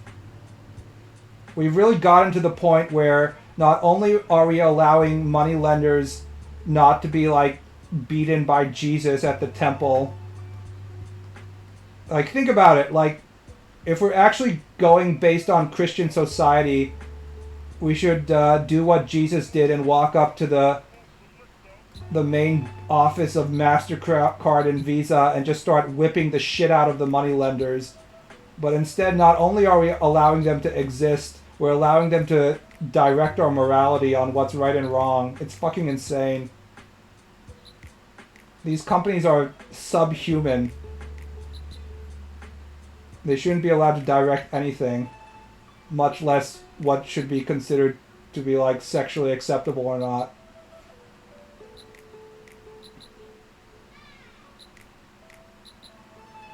Mr. Fujiwater is always putting in hidden theme of wanting to bang your sister in almost everything. Is that what Chainsaw Man is? I feel like Chainsaw Man's hidden theme is, I want a strong dommy mommy to put a leash on me and command me to do what I'm supposed to do, like a fucking dog. Isn't that Fujimoto's fetish? Aren't you thinking more of the Bakemonogatari guy, Nishio Ishin? Nishio Ishin is very public about wanting to fuck lolis and fuck his sister in pretty much everything he writes. I think that's more appropriate. That's what Fire Punch is. Oh, I haven't read Fire Punch, so I wouldn't really know. Chainsaw Man is pretty obvious. It's like, whoa, Makima, please dominate me.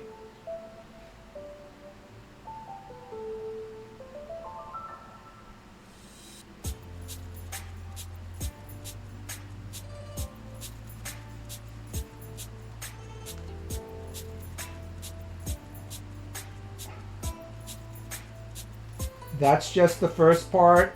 I've been reading the second part because it's on Jump Plus. It's okay. I like Fujimoto Tatsuki, but I don't worship him. Author's barely disguised fetish. My barely disguised fetish is I want to have a drow stepsister.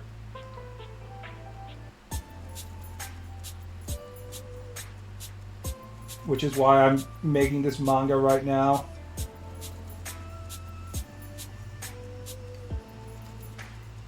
Have you drawn the femcel yet? Are you talking about Asa? I don't think I have, actually. No one has really asked me to draw her. She's not particularly popular.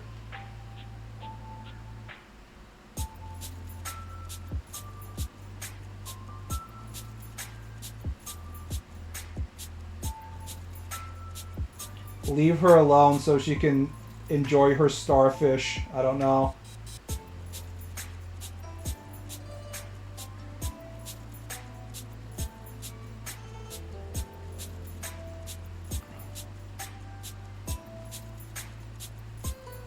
Yours isn't barely disguised. Shit's got neon lettering. I have more fetishes than just wanting to fuck a drow sister, though. I have a wide variety of fetishes, such as my fetish of the kind-hearted tomboy childhood friend suffering deeply as she's ignored romantically. Surely that will not happen in this manga.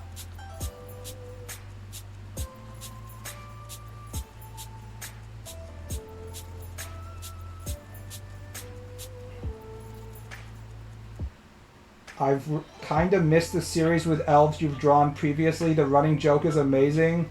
What, the joke that elves aren't having sex? I mean, that's the running joke of this. This is going to be an entire series about not having sex with your elf stepsister. Is it that different? I just have a heavy preference for short hair. You need the character development to happen before you can come. Every anime character female with long hair must have some sort of life-changing event that causes her to cut her hair just so Anon can masturbate to short hair version.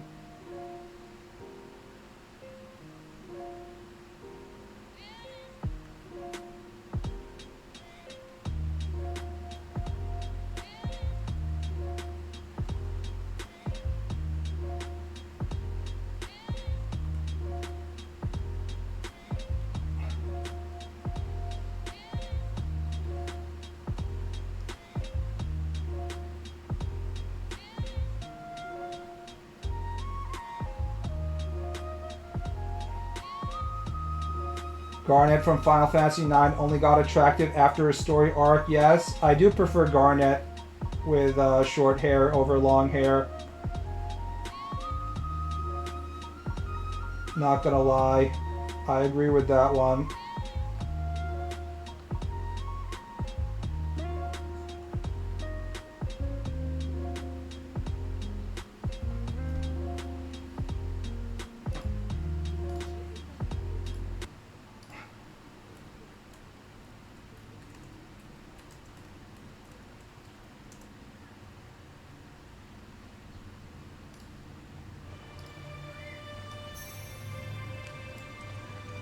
Whoa!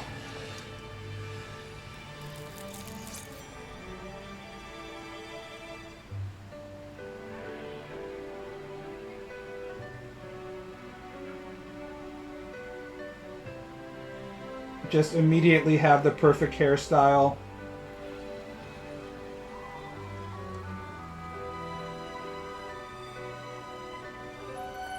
God damn, she's so beautiful, guys. Sometimes I think I'm getting older and I just can't appreciate video games as much because I've just become old and cynical. Oh, it still keeps on going. They get the fucking airship. And then I watch like a speed run of Final Fantasy IX and look at the environments and the story and stuff. I'm like, no, actually I haven't gotten older and cynical. Video games have just gotten worse. It literally peaked in here in PlayStation 1 Final Fantasy IX. It wasn't ever better than this, unfortunately. Fucking sucks, man. I can't believe we're actually at this point, but it really do be like that. It was peak. I might like Final Fantasy VIII more than Final Fantasy IX, but I think in terms of total quality, it peaked at Final Fantasy IX.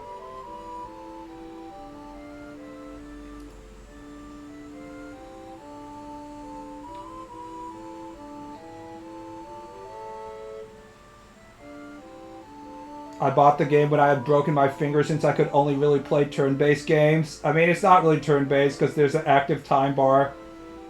You still have to mash those buttons. Although I guess you can turn it off. I forgot about that. Yeah, you can turn it off now that I think about it. Video games peak in PlayStation 2? Yeah, but JRPGs peaked in PlayStation 1. Final Fantasy VIII and Final Fantasy IX was peak.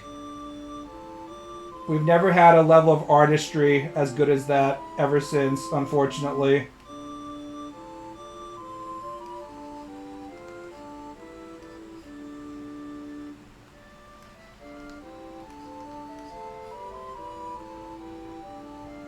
It hasn't been better. It wasn't noticeable until Final Fantasy 13, but even Final Fantasy 13 seems acceptable to the current state we have of video games as a whole. This soundtrack is Uematsu's best work. I mean, Uematsu is so consistent. It's kind of hard to say which one is his best. Like, he's always 10 out of 10 all the time. I feel like there's more catchy songs in Final Fantasy VIII. But Final Fantasy IX, the artistry is higher. But there's more songs in Final Fantasy VIII where I can just sing off the top of my head, you know, like Triple Triad. You know, that shit. I couldn't sing you Final Fantasy IX, the Final Fantasy IX card game song, but I can sing you the Triple Triad song. FPS peak was the 6th month in 2008 that had Halo 3, COD 4, Fallout 3, Bioshock, Orange Box, and Bad Company. Feels bad, yeah.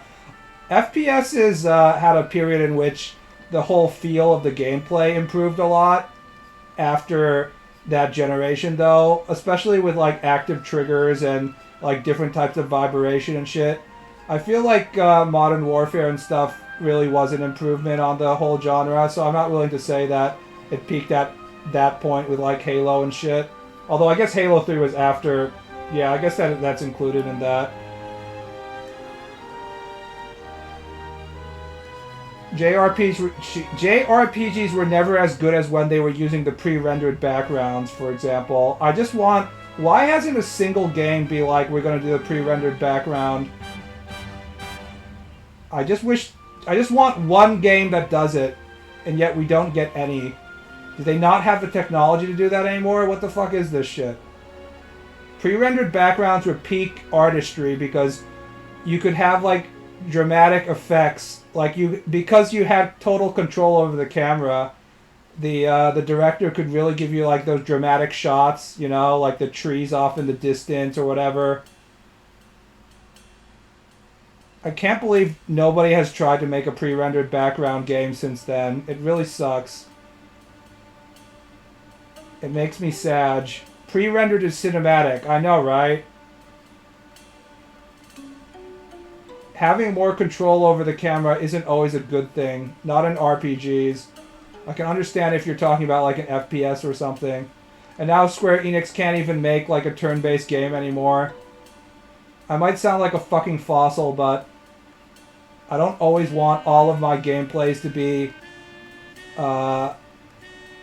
you know, action RPG with a free-flowing camera every single fucking time. It's sad. Sometimes I want what I used to have. Sometimes the game was already good enough and we didn't need to change the formula. Five Nights at Freddy's is pre-rendered. Okay, I'd rather have my eye socket fucked by a demonic mascot than play Five Nights at Freddy's, so no, I don't want that. Thank you very much. So painful. The fact that I'm talking about the games I loved as a childhood and the response is like Five Nights at Freddy's is just even more depressing.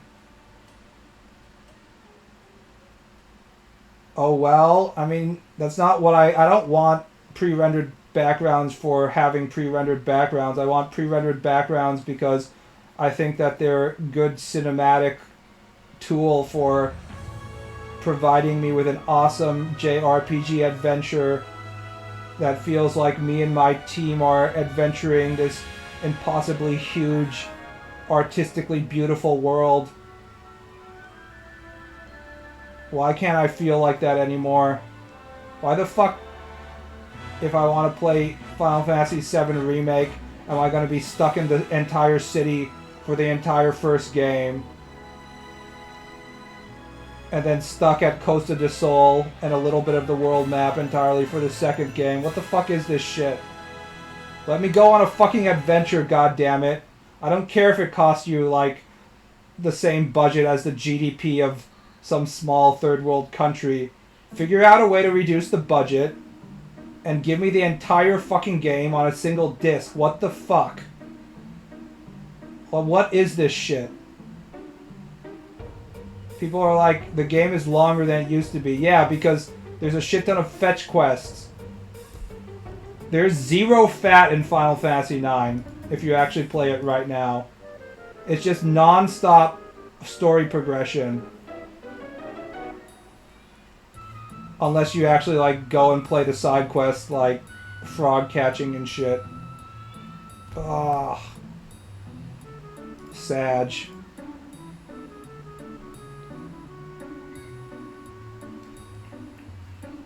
That's my rant. I saw one video on Final Fantasy IX speedrunning, and I was just like, God damn it. I forgot how much I missed this game. I just want to replay it. Maybe there'll be some sort of technology that allows us to erase our memories selectively. If that's made, then I'm just gonna fucking keep on erasing my mind and replaying the same games again and again. It'll be more fun than hoping that modern video games will get better. Also an issue with Final Fantasy 16, too many relevant quests. I played the demo of Final Fantasy 16, it didn't do it for me, unfortunately. I just didn't feel it. It felt like they had seen a few episodes of Game of Thrones and they're like, this is surely what people want in this day and age, right? And I'm just like, no, it's not what I want.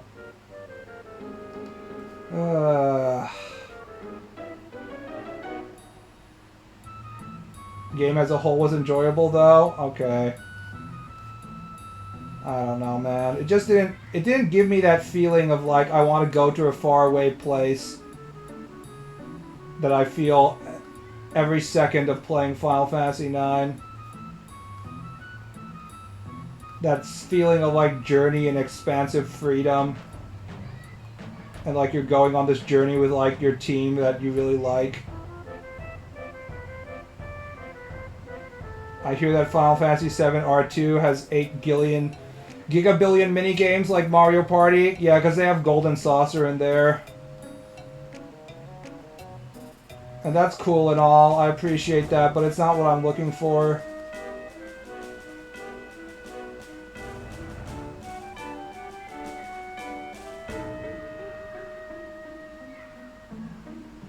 Sounds like Kingdom Hearts. Yeah, not a good thing, by the way. You don't want people to be like, hey, that sounds like Kingdom Hearts in the year 2024. Man, everything has gone downhill. Sad. I mean, when Kingdom Hearts first came out, that also blew my mind as well, so... Because, like, it kind of came out of nowhere. When's the last time that has happened where, like, a huge IP just comes out of nowhere and you're like, oh, this game's pretty good? Because, like, that was a time when, I mean, it's still this time, but that was a time when you should have avoided anything that had other pre-existing IPs. Like, if you were picking up, like, a Punisher video game or something, it was guaranteed to be ass. And then he was like, here's Kingdom Hearts, it's a Square Enix game about Disney properties on the PlayStation 2, and I was just like, what the fuck?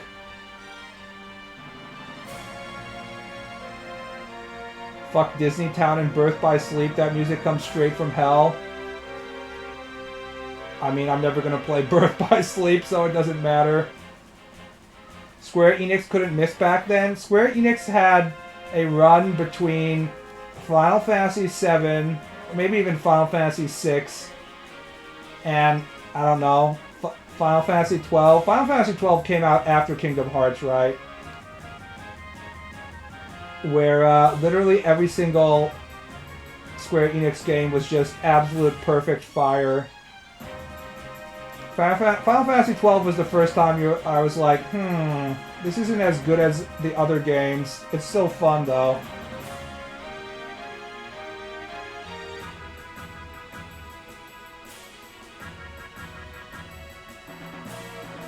And that includes Final Fantasy XI MMO as well.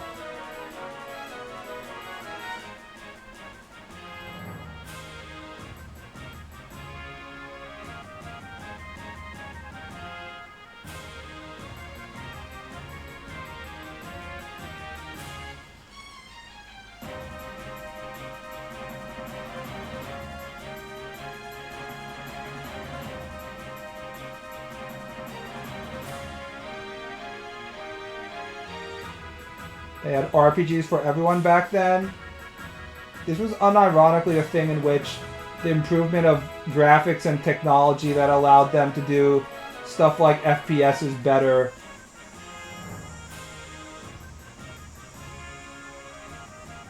Led to the decline of a genre, which I am truly sad that that happened.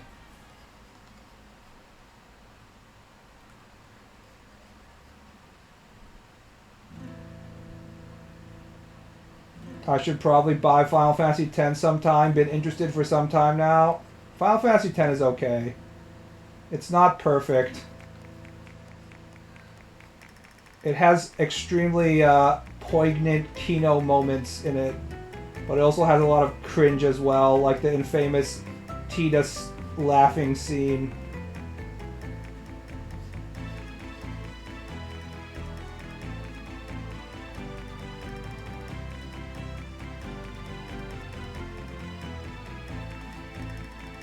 It has the best necking your anime waifu in a lake in the middle of a forest scene, though.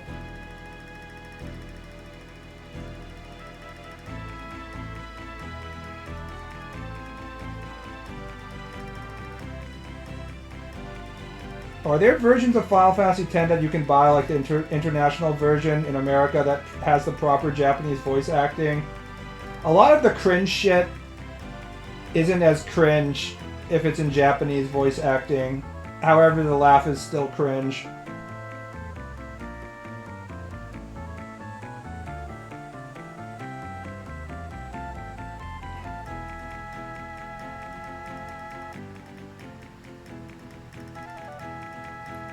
Also, Final Fantasy X, notable for the fact that I started by being like, look at the big titty goth girl, I like her, look how big her tits are.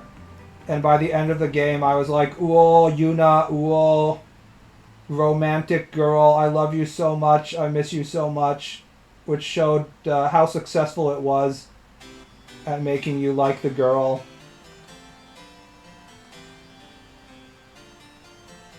I promise I'm going to make you happy, Yuna-chan. Is it saved by Japanese voice acting, or is it just American voice acting bad? A little bit of one, a little bit of two, I would say.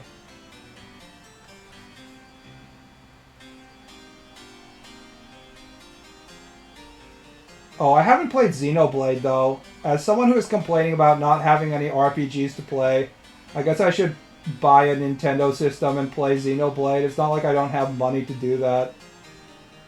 I just don't want to touch Nintendo shit. But Xenoblade is probably like the last bastion of getting that kind of an RPG. Also, Unicorn Overlord is what I'll be playing in the future when it is cheaper. That's like a traditional ogre battle tactical RPG right there, where you get to marry your waifu. So it's not like all hope is lost. Vanillaware is still a thing.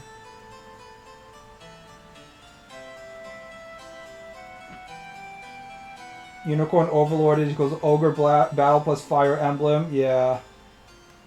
I never played Ogre Battle as well, so...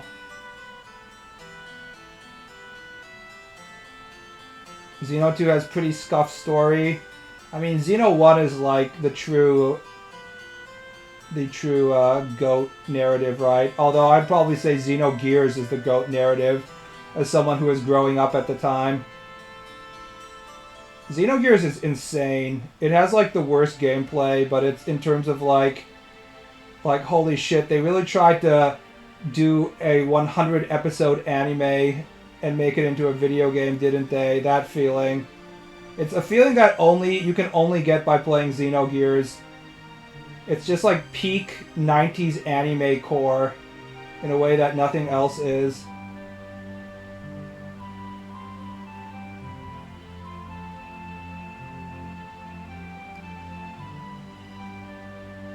Zoomers will never understand. Back in the time when every single anime started with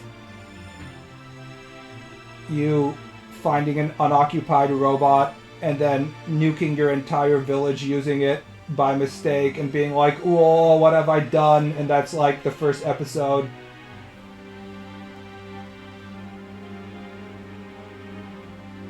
Xeno 2 had a single English voice actor. That was really good. I'm just going to play everything in Japanese going forward, as long as that option is available. I've noticed that if there's any kind of problem with voice acting, I can just change it to the Japanese voice acting and the problem will be solved. Like I played Borderlands 3, for example, which is infamous for having horrible cringe writing and voice acting, and I just changed it to the Japanese version, and I was like, okay, here we go, no problem anymore. Problem solved.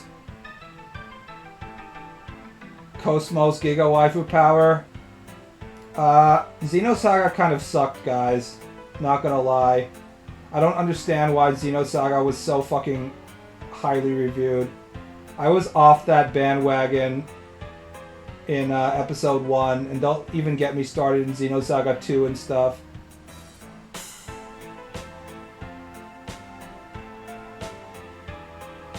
Borderlands 3 has to be played in Japanese? Yeah.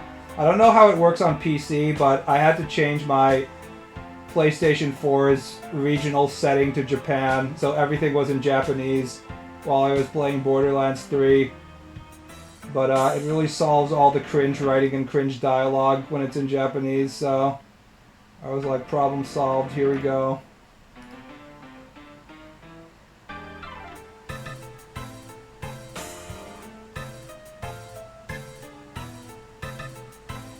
People liked it because Cosmos tits. I still like Cosmos tits.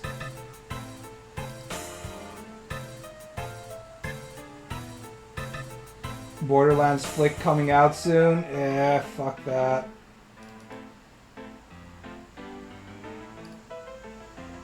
To 12. Doesn't solve the writing problem. I mean, the writing is different if it's in Japanese. I don't know if you're talking about the movie or the Japanese version. Translating stuff doesn't have the same writing. Oh, I guess you guys are reading the subtitles, so you still have the writing problem. I have the text in Japanese as well, so... Obviously, because I'm bilingual, so I solved all the problems just by straight up playing in Japanese region. The cringiness of the dialogue isn't properly transmitted to the Japanese version, so I was able to escape everything. The loot in 3 was abysmal and the story irrelevant. As someone who played Borderlands 3 to the ending, and it was one of the last few games in which I actually properly finished, I was absolutely disgusted by the way that they pulled the shit where they have you run errands for Lilith the entire game, and at the end of the game they're like, Lilith has saved all of us, don't you love her? I'm like, are you fucking kidding me? Someone needs to have like a school for video game writers because they really don't understand what video games are. Video games are about you, the player character. It's always about you, the player character. This is why when you play Ace Combat, the entirety of the Ace Combat story experience is them just being like, who's that? Who's that plane? The plane with the 3 hearts on it. Oh, that's Trigger. Oh, he's changing the entire tide of battle by himself. It's him. It really is him. The ace of aces. The entire dialogue, the entire story is just focused entirely on sucking your cock. Just non-stop. Every single writer in Ace Combat just took the class where they're just like, how can we create these scenarios that is going to make the player feel like the ultimate badass? Maya still dies and the overall plot is a massive pile of shit. Yeah. So, the writers of the Borderlands and the writers of many American Western video games somehow seem to think that they're the stars, the writing is the stars of the show, instead of a framework in which the player can get more excited about the gameplay, you know? Which is why you end up having games like Spec Ops The Line, where after you beat the game, they're like, oh man, you should feel so bad about you playing this shooting game. You killed all these civilians. Oh, why didn't you turn off the console and stop playing? You could have prevented this. Like, are you fucking kidding me? I just paid $60 for your shitty ass game and you're like, oh, why did you play the game? Look how many poor Iraqis you killed.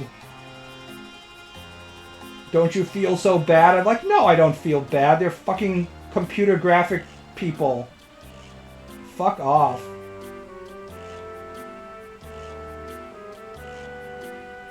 I am looking at Reddit thread on good games with bad stories. Monhun, Just Cause, Borderlands 3 and Dragon's Dogma mentioned often. I wouldn't say Dragon's Dogma has a bad story unless you don't like the whole like eternal cycle of rebirth shit, which I just ignore. The entire story of Dragon's Dogma is just like, let's kill the dragon, sweet, you know? I guess that's just me ignoring the entire writing, so maybe you're right that it has a bad story.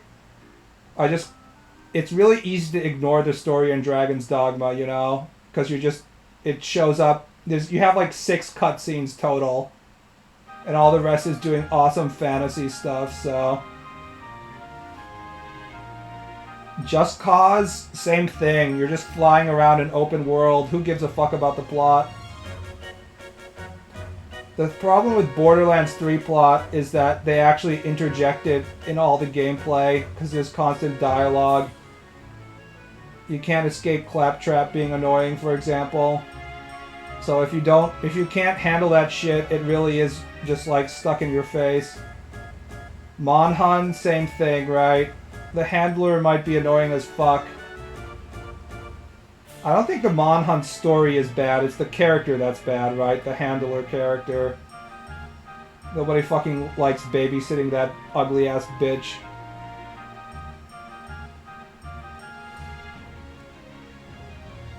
Hunt monsters, end of story. I mean, the story mode is the tutorial, if we're talking about world.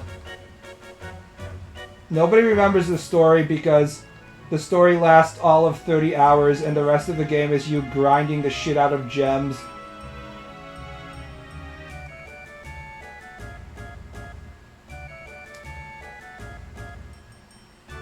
Serious Handler, my beloved. Yeah, you get like 2 missions with Serious Handler and you're like, oh, this is so much better. And then it's like, hey partner, did you miss me? Aw, boy, I sure love eating meat. Haha. Watch me go and get my ass handed to me by, you know, another monster again, and so you have to come save me. It's just like, God fucking damn it, she's back. Why did she have to come back? No. Please give us Serious Handler, please. What is wrong with this bitch? The cat cooks better than her? Nobody said she was a good cook, including her. Her entire job is eating stuff.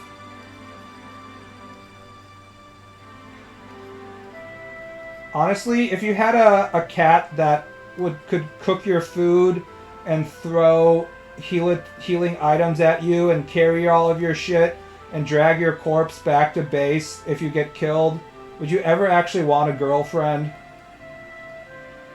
The fucking Palico does everything for you if you think about it.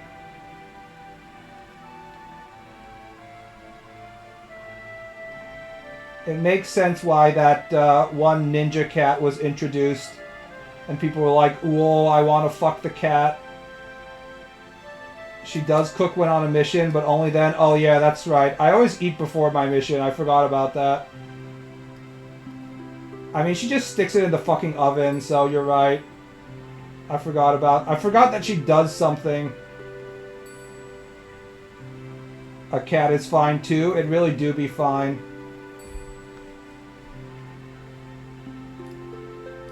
It's, for those of you who don't know what I'm talking about, I think it was Sunbreak, right? Monster Hunter Sunbreak Cat. No, which one was it? Monster Hunter Ninja Cat. This thing right here. No, it wasn't World, it's this thing. It's Stories 2. Here's a pro tip as an artist. As soon as you give any kind of creature wide childbirthing hips, then the internet is going to want to fuck it. It's, the internet's just like, a cat is not only fine, but preferable.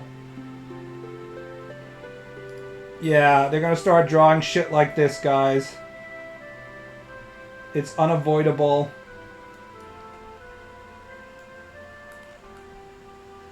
Tsukino-chan. Whoa, it's a cat. It's a cat, guys. Tsukino-chan, whoa. She knows. Tsukino is thick as fuck. These are real, like, breeding hips right here. So if the hips are wider than the shoulder blades, that's when the neuron activation happens in a male's mind. And they see the object as a breeding object. This is the one rule that always applies in any picture. As soon as the hips get wide, the men can no longer resist their Coomer impulses.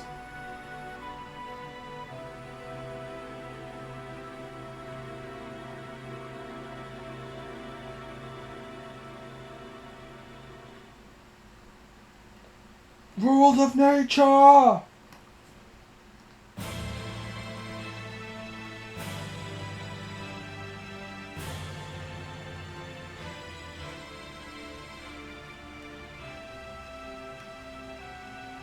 Kitty damn fine. I would never fuck a cat unless I absolutely had to. Unless it was being extremely bratty and asking for it. Anthropomorphic cat ninja needs correction. Nia and Xenoblade 2, yeah. There isn't any option of not fucking Nia, right? It's just sort of mandatory. If you don't want to deal with the minge of the Nia, you still have to marry her and impregnate her. It's unavoidable. I love Final Fantasy IX so much. Yeah, me too. I want to replay it for like the third time. I rarely play games twice. And I've played through Final Fantasy IX twice in English and Japanese. And now I want to play it again. It's been long enough. I want to replay it. However, I need to be drawing this manga instead, so I can't do it. Theater battle theme.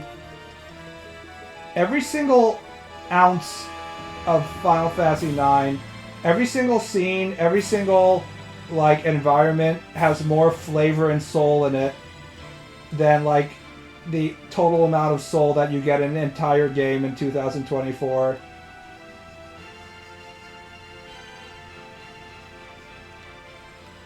Like, if you got one of the scenes that you got in Final Fantasy IX in 2024, you would be like, you know, that game was kind of ass, but there was that one scene that was pretty cool.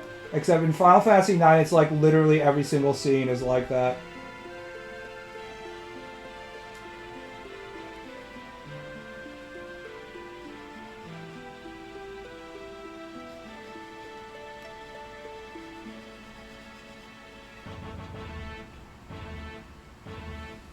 Dog, you see Nagatoro's ending? I haven't seen Nagatoro's beginning. I'm ignoring anime.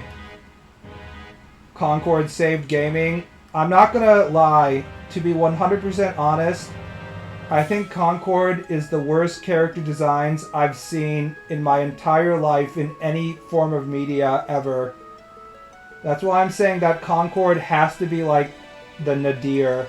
Like, it can't get any worse than this. I've never seen anything worse than Concord. It's that bad. it can't possibly get worse than Concord. I don't think you could make worse character designs in Concord than Concord if you tried. It is truly the most abhorrent monstrosity I have ever seen. If you asked an AI to design your characters for you, it would be much better than that. It seems like it was some sort of like CIA psyop to see how far they could lower quality and people would still buy their shit.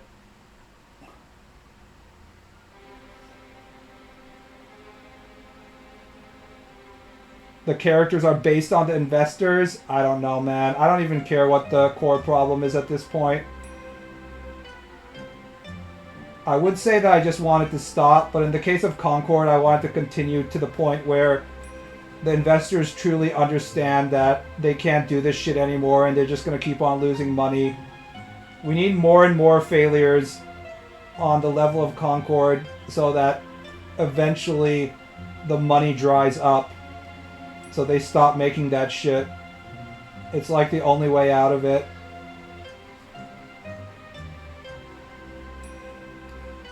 As much as people seem to think that there's infinite amount of DEI money available, you also forget that these people are extremely greedy and they're only going to support this shit if it continues to make them money, which it's not.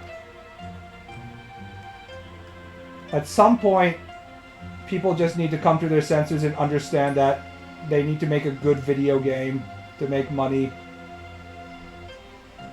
Maybe they did use AI. I don't think so. I think it's a very special kind of California left-wing liberal sensitivity checklist bullshit. If they use AI, it would be based on other things that are popular, in which case it would look kind of like boring and stuff that you'd seen before, but it wouldn't be like horrible in a way that you have never seen before. That's like the thing about AI. It's kind of hard to generate something that feels new, right? I've never seen anything like Concord in my life. And man, I was alive during the 80s when character designs and artwork was really pretty shitty in many cases. None of it looked like Concord.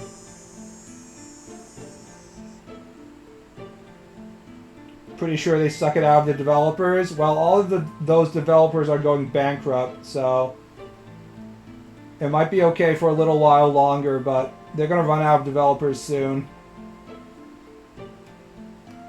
I mean, didn't the Arcane studio who made Redfall literally go bankrupt in the course of Redfall? Didn't Rocksteady go bankrupt in the course of making Suicide Squad? They're all just like crashing left and right.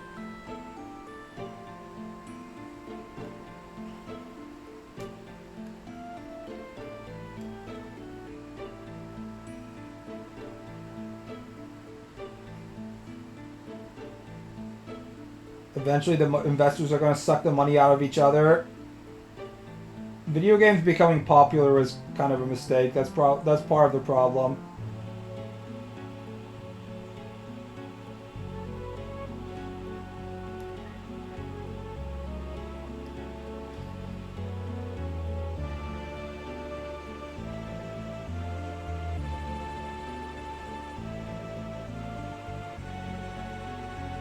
Cell phones were also a big mistake. We shouldn't have allowed the normies onto the internet. That was always part of the problem.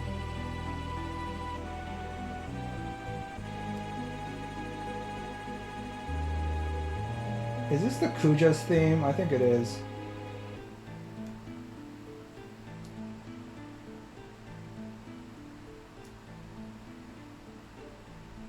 I mean, the core concept of Concord is also fucking broken. It's like, hey, you know what people want another of? A fucking hero shooter.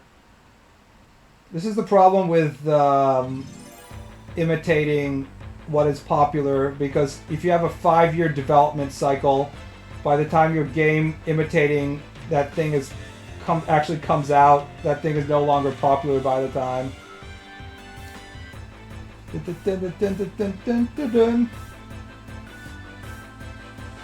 Dun, dun, dun. We have 5 to 10 hero shooters now. Name 5 to 10 hero shooters. I don't think I can. Paladins is still active, right? We have Overwatch, Paladins, Team Fortress, Concord. That's 4. What else do we have? I can't think of them. Marvel? Oh, that's right. The Marvel one came out at the same time. And people were like, look, the Marvel one has tits and ass. I was just like, it has some tits and ass. That's nice. People just freak out if there's even the slightest bit of sexual content of cheesecake in their video games now. Because they get so little. We're all just like people gasping for water in the desert. We're like, look! I see a mirage! Oh! That guy has a single bottle of water! Oh, Battleborn? Wait. I thought Battleborn was dead. Gundam 1 is already shut down. Alpha, whatever. See, that's the thing. If we're not going to count the ones that have been shut down, I don't think we should. I don't think there's 10 on the market. Apex Legends isn't a hero shooter, I would say. It's a battle royale with hero. It's not the team-based Team Fortress hero shooter, at least, which is what I think we're talking about in this case.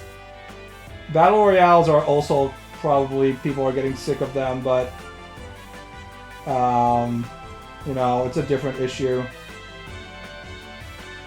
Battleborn was truly dead on arrival, pretty fucking hilarious. Yeah, I don't think there's 5 or 10 out, now that I think about it. Even with the Marvel one.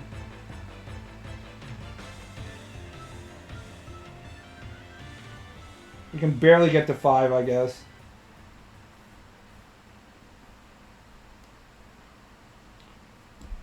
I bet there's actually a bunch of ones that we can't name if I Google it right now.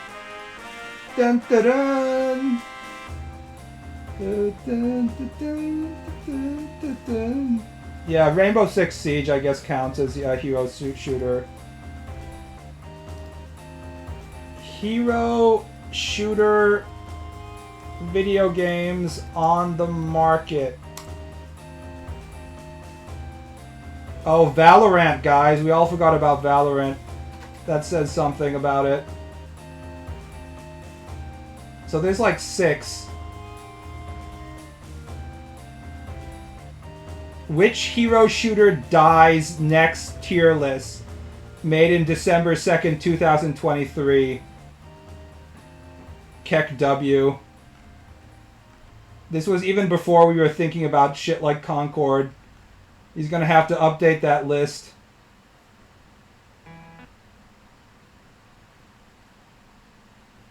Valorant, the good old spyware. I know, right? Nothing like sending the CCP all of your information.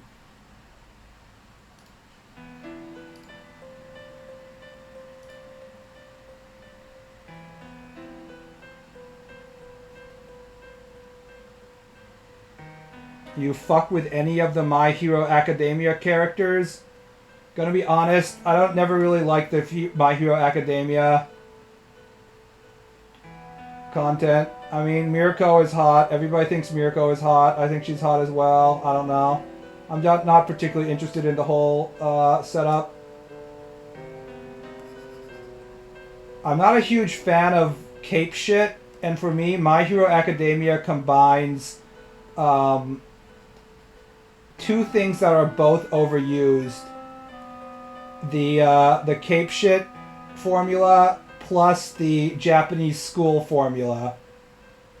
So both are overused, so you get something that's extra overused. So that makes me lose interest. One of the few things I actually like about the cape shit genre is that it has a really expansive world in which a lot of different stories can happen. So having My Hero Academia mostly focused on school stuff, that is a huge turnoff for me.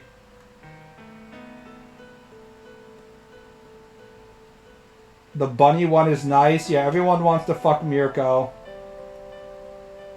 Brown athletic bunny. Of course. She's hot. Everyone says the girls are hot. I think the girls are hot too, but I'm not interested in the IP.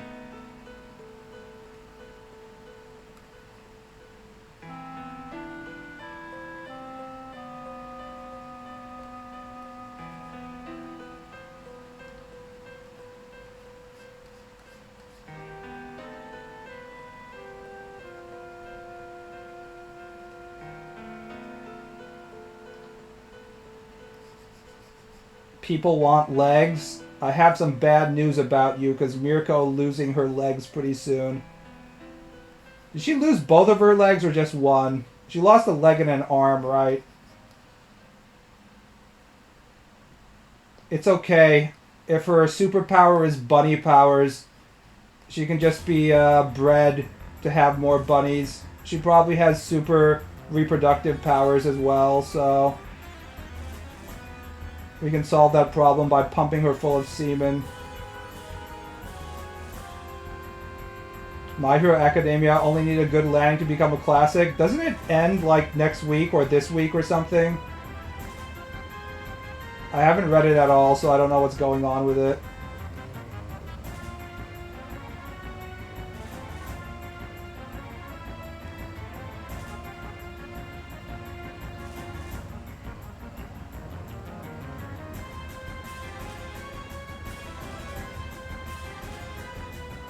It ended already? No? Didn't it just end or something? I'm not following it. I'm talking about the manga, not the anime, guys. I know a lot of people are always talking about the anime version instead of the manga, so...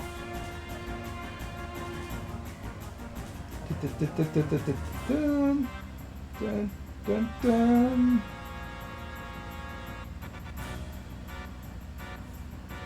Don't know if I can spoil the ending of the manga here. I don't really care one way or the other.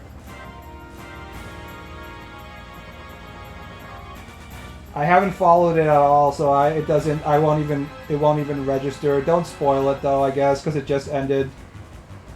I'll give these losers a few weeks to catch up on shit if they actually care about it.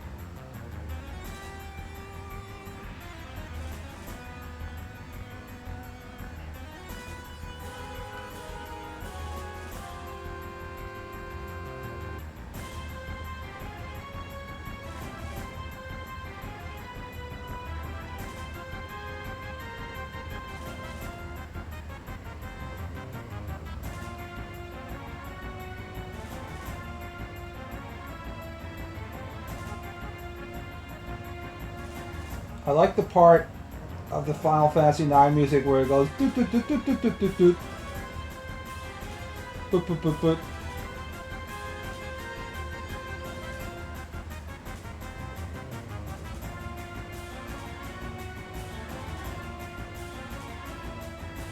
Reminder that Vivi and all of Vivi's fellow black mages are all dead.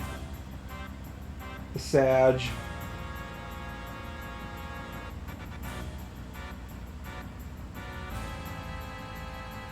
Doesn't end like Demon Slayer, won't be that bad. I didn't hear many people complaining about Demon Slayer.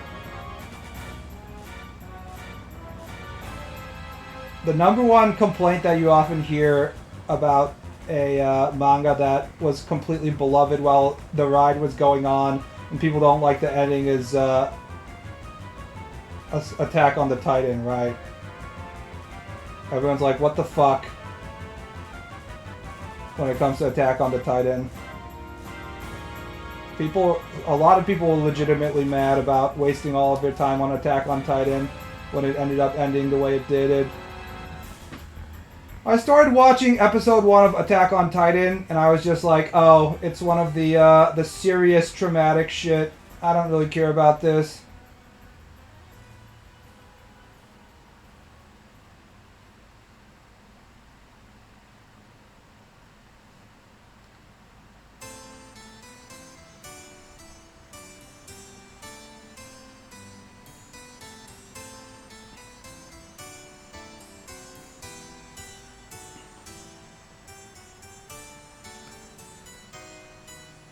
Generally, the last 20 chapters of Demon Slayer are pretty bad. I can't say anything because I haven't read it.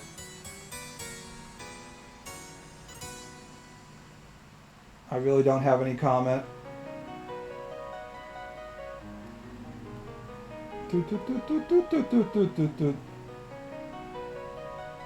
Demon Slayer's happy ending? That's fine. It's Shonen Jump, it's supposed to be a happy ending. Why not?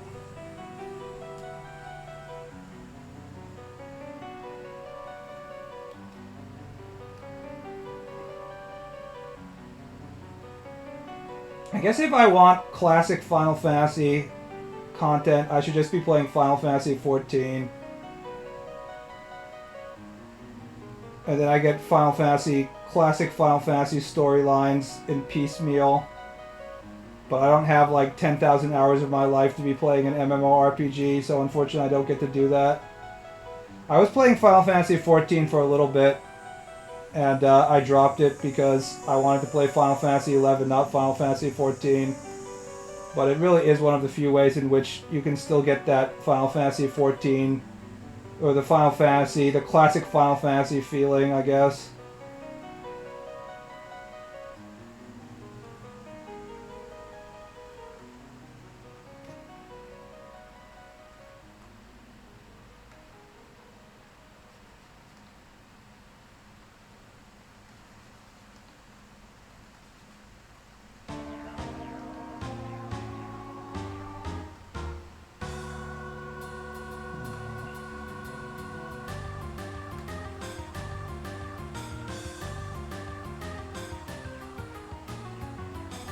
Finish 4 on my double screen.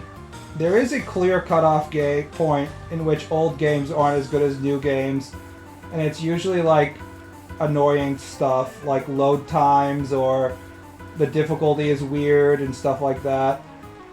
And it usually, whether you can tolerate that annoyance, usually comes down to whether you were born at that time and playing video games at that time and stuff like that. So I didn't own an NES or Super NES or anything from that generation, so I always have difficulty with graphics pre-PlayStation 1 and 64 era. Like, I tried playing 5 and 4 and stuff like that, but it just doesn't feel... The feeling doesn't feel right until I get to PlayStation 1 for some reason. And I think that would have been different if I was allowed to own a Super NES, but my mother prevented me, so...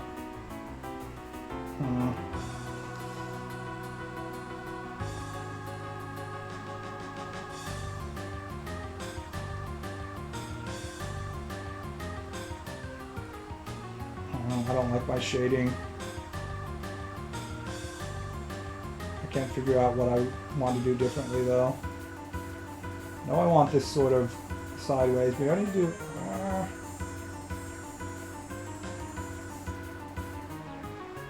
I think that's a little better.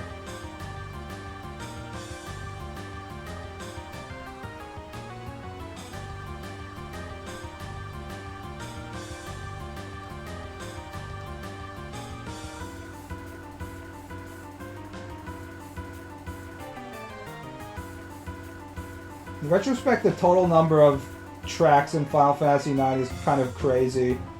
They really don't reuse the music very often, do they? They have like individual tracks for so many different scenarios. It's kind of crazy now that you think about it. Uematsu was off his rocker in terms of just like, yeah, sure, I'll definitely compose a different soundtrack for all of the different bosses or whatever the fuck, you know? I'm probably too young for the annoyance of a lot of games. I mean, most of the annoyance was really like loading time shit. So if you're playing it on modern technology, a lot of that annoyance is eliminated.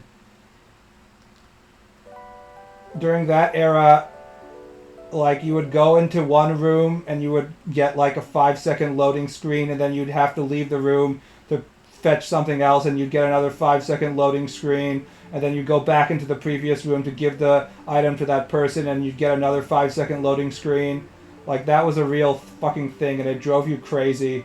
Even at the time, you're like, yeah, I have to just compartmentalize this shit.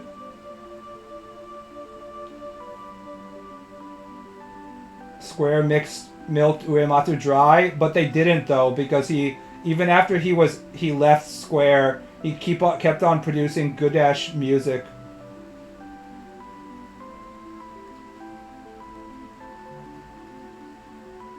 Like, there's some music that he was doing on the Wii and stuff that I think wasn't it wasn't Square, right? It was a different company after he left Square, because they were moving their main building, and he was like, "Fuck that! I don't want to commute."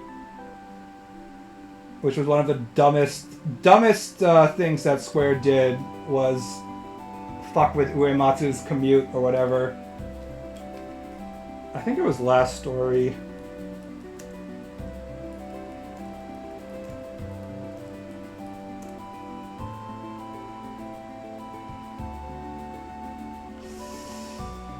There was one Wii video game composed by Uematsu that had like a really specific cat song where it was just like meow meow meow meow meow meow meow meow, just endless cat noises, and I was just like, what the fuck? This guy is fucking insane. I can't believe he made this. And I've been trying to find the video game and what the soundtrack was called ever since then, and I can't find what it is. It was Brawl? You mean the song was in Brawl? It's like an entire song by Uematsu that's made entirely out of cat noises. Like meow meow meow shit. I'm trying to figure out what it was, but I don't know what it is.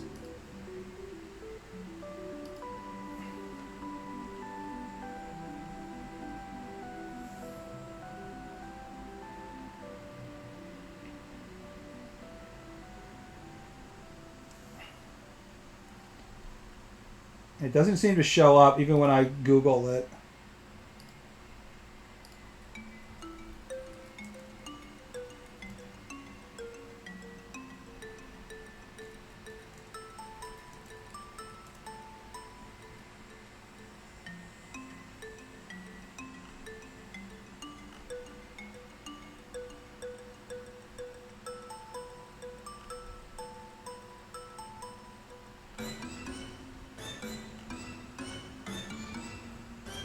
"4,000 tracks in Smash Bros. Games. Good luck finding it." I don't think it was a Smash Brothers song, though. I think it was one of the RPGs on the Wii. I remember encountering it on some sort of RPG playlist. I don't think I was listening to Smash.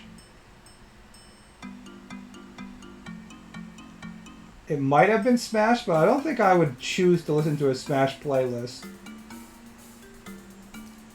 I think you're wrong on that one. Oh well. If you can't give me the title, there's nothing I can do. Because it's one of those few things that doesn't actually show up on Google. And I've been looking for it for a while.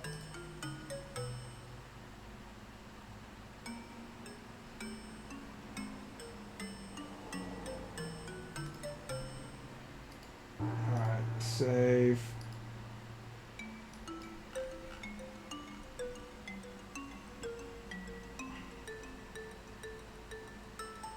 Oh, it's hot. Alright, let's do like one or two guess the games, and we're gonna be done.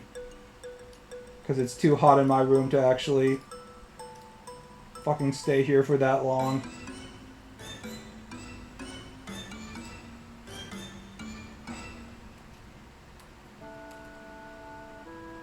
Eventually we're gonna catch up to guess the game. Alright, here's today's guess the game, guys. We have this green area. Is this Outlast? Anything besides Outlast, guys? Outlast? Could it be anything else? It looks like Outlast. Could we get a filter besides? I mean, I would actually say Metal Gear.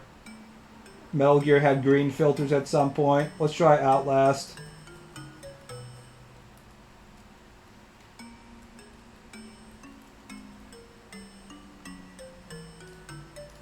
No. Truck. 60%. So it's a really shitty game that people don't like. It has night vision. Shitty game with night vision, 60%. Maybe zombies. I don't think there's any Call of Duty game that will get 60% though. That's way too low. All of Call of Duty games have some level of quality to them. I don't think it's Call of Duty. What's like a really shitty zombie game that is truly people really, really don't like? It's hard to get a 60% Metacritic score, guys. We have to think of something that people truly didn't like. Like the last guess was Redfall, remember? That for like something like 60%. So it should be something equally bad. I don't know, man. It looks like a truck. It's definitely like American truck, American land, something. I don't think anything from Ubisoft. Wasn't there like a Microsoft zombie game that got... It says Riv here. That got really poor reviews. The one with the bike is Days Gone. And it has a better score than 60. I'm sure of that. It's like a 75% game. Wasn't there a Microsoft zombie game? Not Back 4 Blood. It might be Back 4 Blood, but I think 60% is low for Back 4 Blood. There was like a Microsoft zombie game that came out first in 360 and was like a kind of a cult classic, but it wasn't very good, and they were supposed to make a sequel to it that took forever. That's sort of my guess, but I can't remember what it was called. Was it like State of Decay or something? Let's try State of Decay. I can't remember what it was called. State of Decay 2. No. Xbox One, PC, PS4. I have no idea what I'm fucking looking at. I like how bike was sufficient information, like that's what defines Days Gone. Unfortunately, that's the way zombie games are at this point. They're all the same story, same fucking gameplay in one way or the other. It's just like the zombie game with the bike, the zombie game with crafting system, some Star Wars slop. 60% is really low. No, this is a modern truck right here. It's not Star Wars. Pretty hard. I can't even tell what we're looking at right here.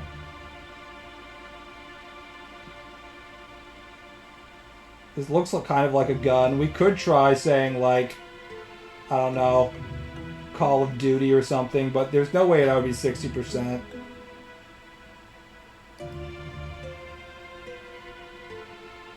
I mean, here's a crosshair.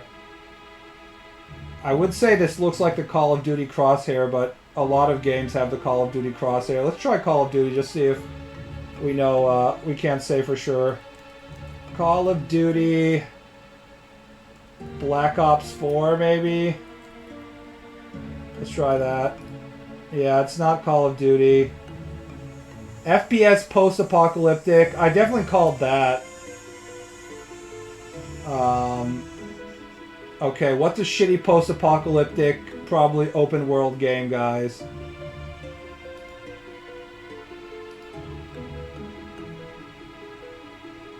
Can you think of anything? It's not Dying Light, I think. Looks like it's located in maybe America.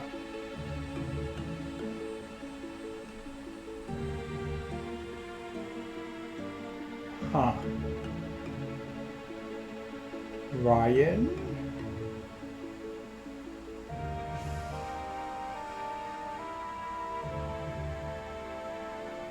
Fog.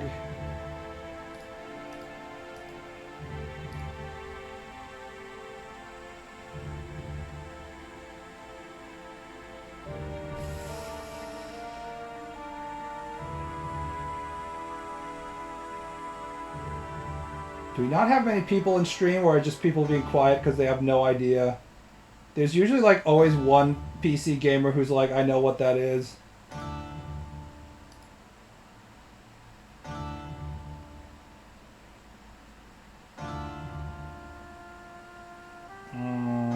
I can't even think of the title. Could it be like a really poorly adopted Dead Rising game? I don't think so. It's not. That's not a first-person shooter either. Did it give you the year yet? No, but it's Xbox One, PC, PS4, so that gives you a general idea. Previous generation.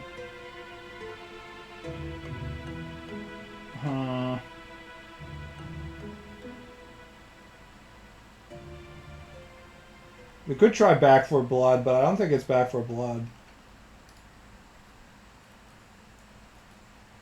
Mist Survival. Is that an actual game?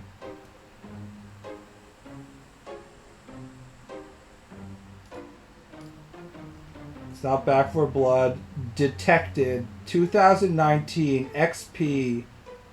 Repel. I mean, it's definitely a zombie survival game.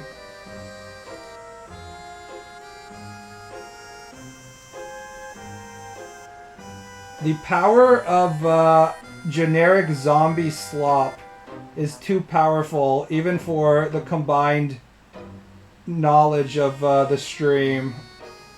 It really says a lot about our society and zombie games at this point. I don't think it's Days Gone. It's definitely not Days Gone because it's on Xbox One and Days Gone is a PS4 exclusive. It's been ported since then, but it's original platform. It's not Days Gone. It's also not 60% Days Gone. What could this be? Project Zomboid 3D. This might be the one that finally stomps us, guys. Nobody seems to have any idea, and I certainly don't.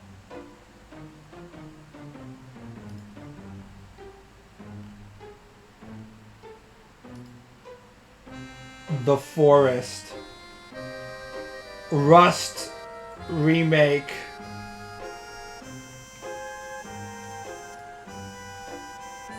Developer Taeyon SA. This could be anything. Spider Scout. It's not a zombie game, it seems. What the fuck is this? This is like the most generic shit I've seen.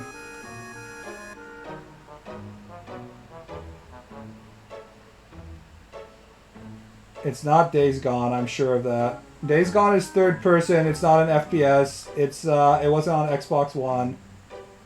It's Terminator. This thing? Oh, I guess Spider Scout.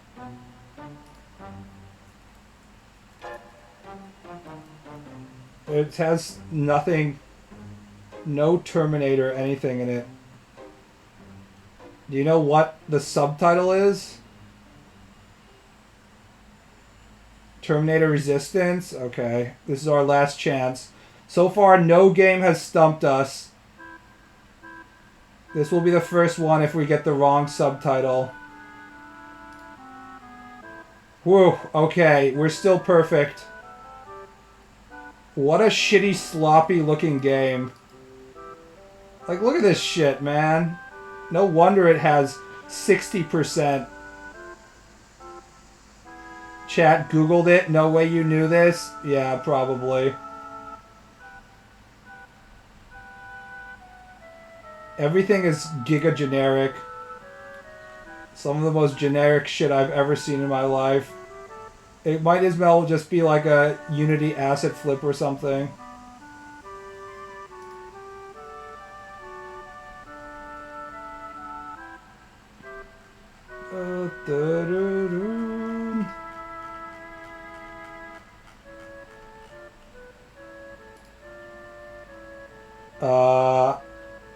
Destiny? What the fuck is this? Control? Chat probably uses Google for 91% of the guesses. You're not allowed to use Google, guys. That's cheating. This kind of looks like Control, doesn't it? The crispness of the graphics. I like Control. I'm gonna guess Control.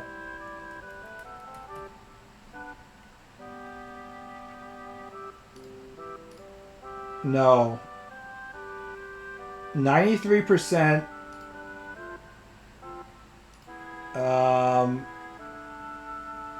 Construction equipment.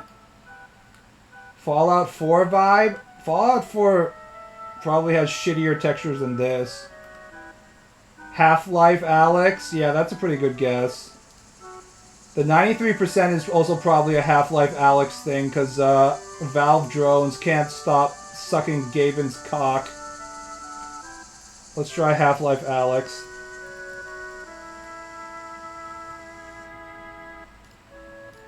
Good guess. PC gamers coming in strong. Thank you, Mr. Gaben. Half-Life Alyx was fucking good. Yeah, but if that's the best we can do with our VR, I don't really think I'm ever going to want to have a VR. I saw some people playing it. I wasn't impressed at all. All the technology that has come out in the last 15 years, VR headsets, advanced reality headsets, crypto, NFTs, AI, is all just like fucking gimmicks. Nothing is actually new. Gaben clap. It feels amazing. Yeah, whatever. I don't care. It's the only good game for VR. I mean, there's like Resident Evil 7 with VR and shit. I don't know. I just don't want to strap a fucking headset onto my skull because I sweat everywhere, so... That shit is only for VR chat role-playing sex? I know, right? How much does it cost to hire an assistant? I don't know. We might be hiring third world people, then it would be cheap, but probably pretty fucking expensive. Nobody wants to make games for platform, only furries have? Wrong. There are also like foot fetishists and extreme degenerates of other genres that have VR headsets, so... Okay, indie slop, guys. What kind of indie slop is this? Is this Celeste? Anybody? Anybody know which indie game this is?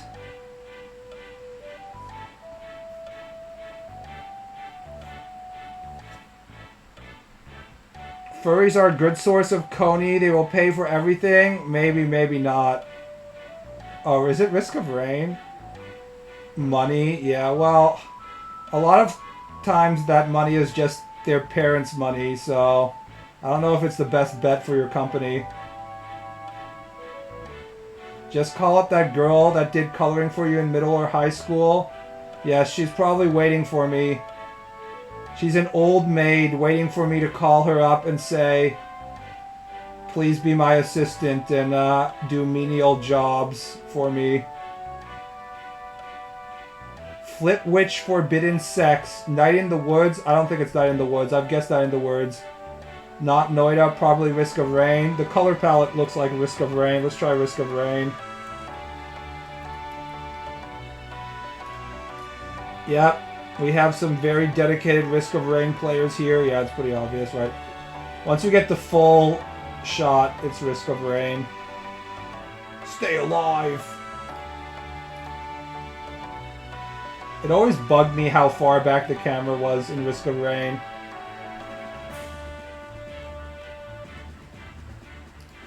We got one shot that.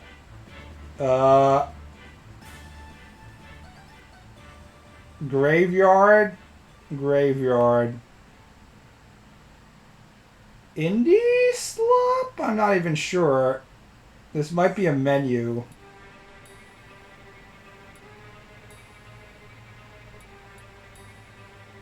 Heavily stylized. Perhaps Double Fine game? I'm not even sure. Luigi Mansion? No way. Maybe. Oh, it looks so two-dimensional, though. I kind of like the guess, though. The color palette definitely looks like Luigi Mansion. I guess depending on the angle and the camera and stuff, it could be Luigi Mansion. Let's try Luigi Mansion, actually. 85%. Not Luigi's Mansion. Very popular. I mean, this looks like Luigi's Mansion as well. I don't even know. What the fuck is this? I can't tell what I'm looking at right here.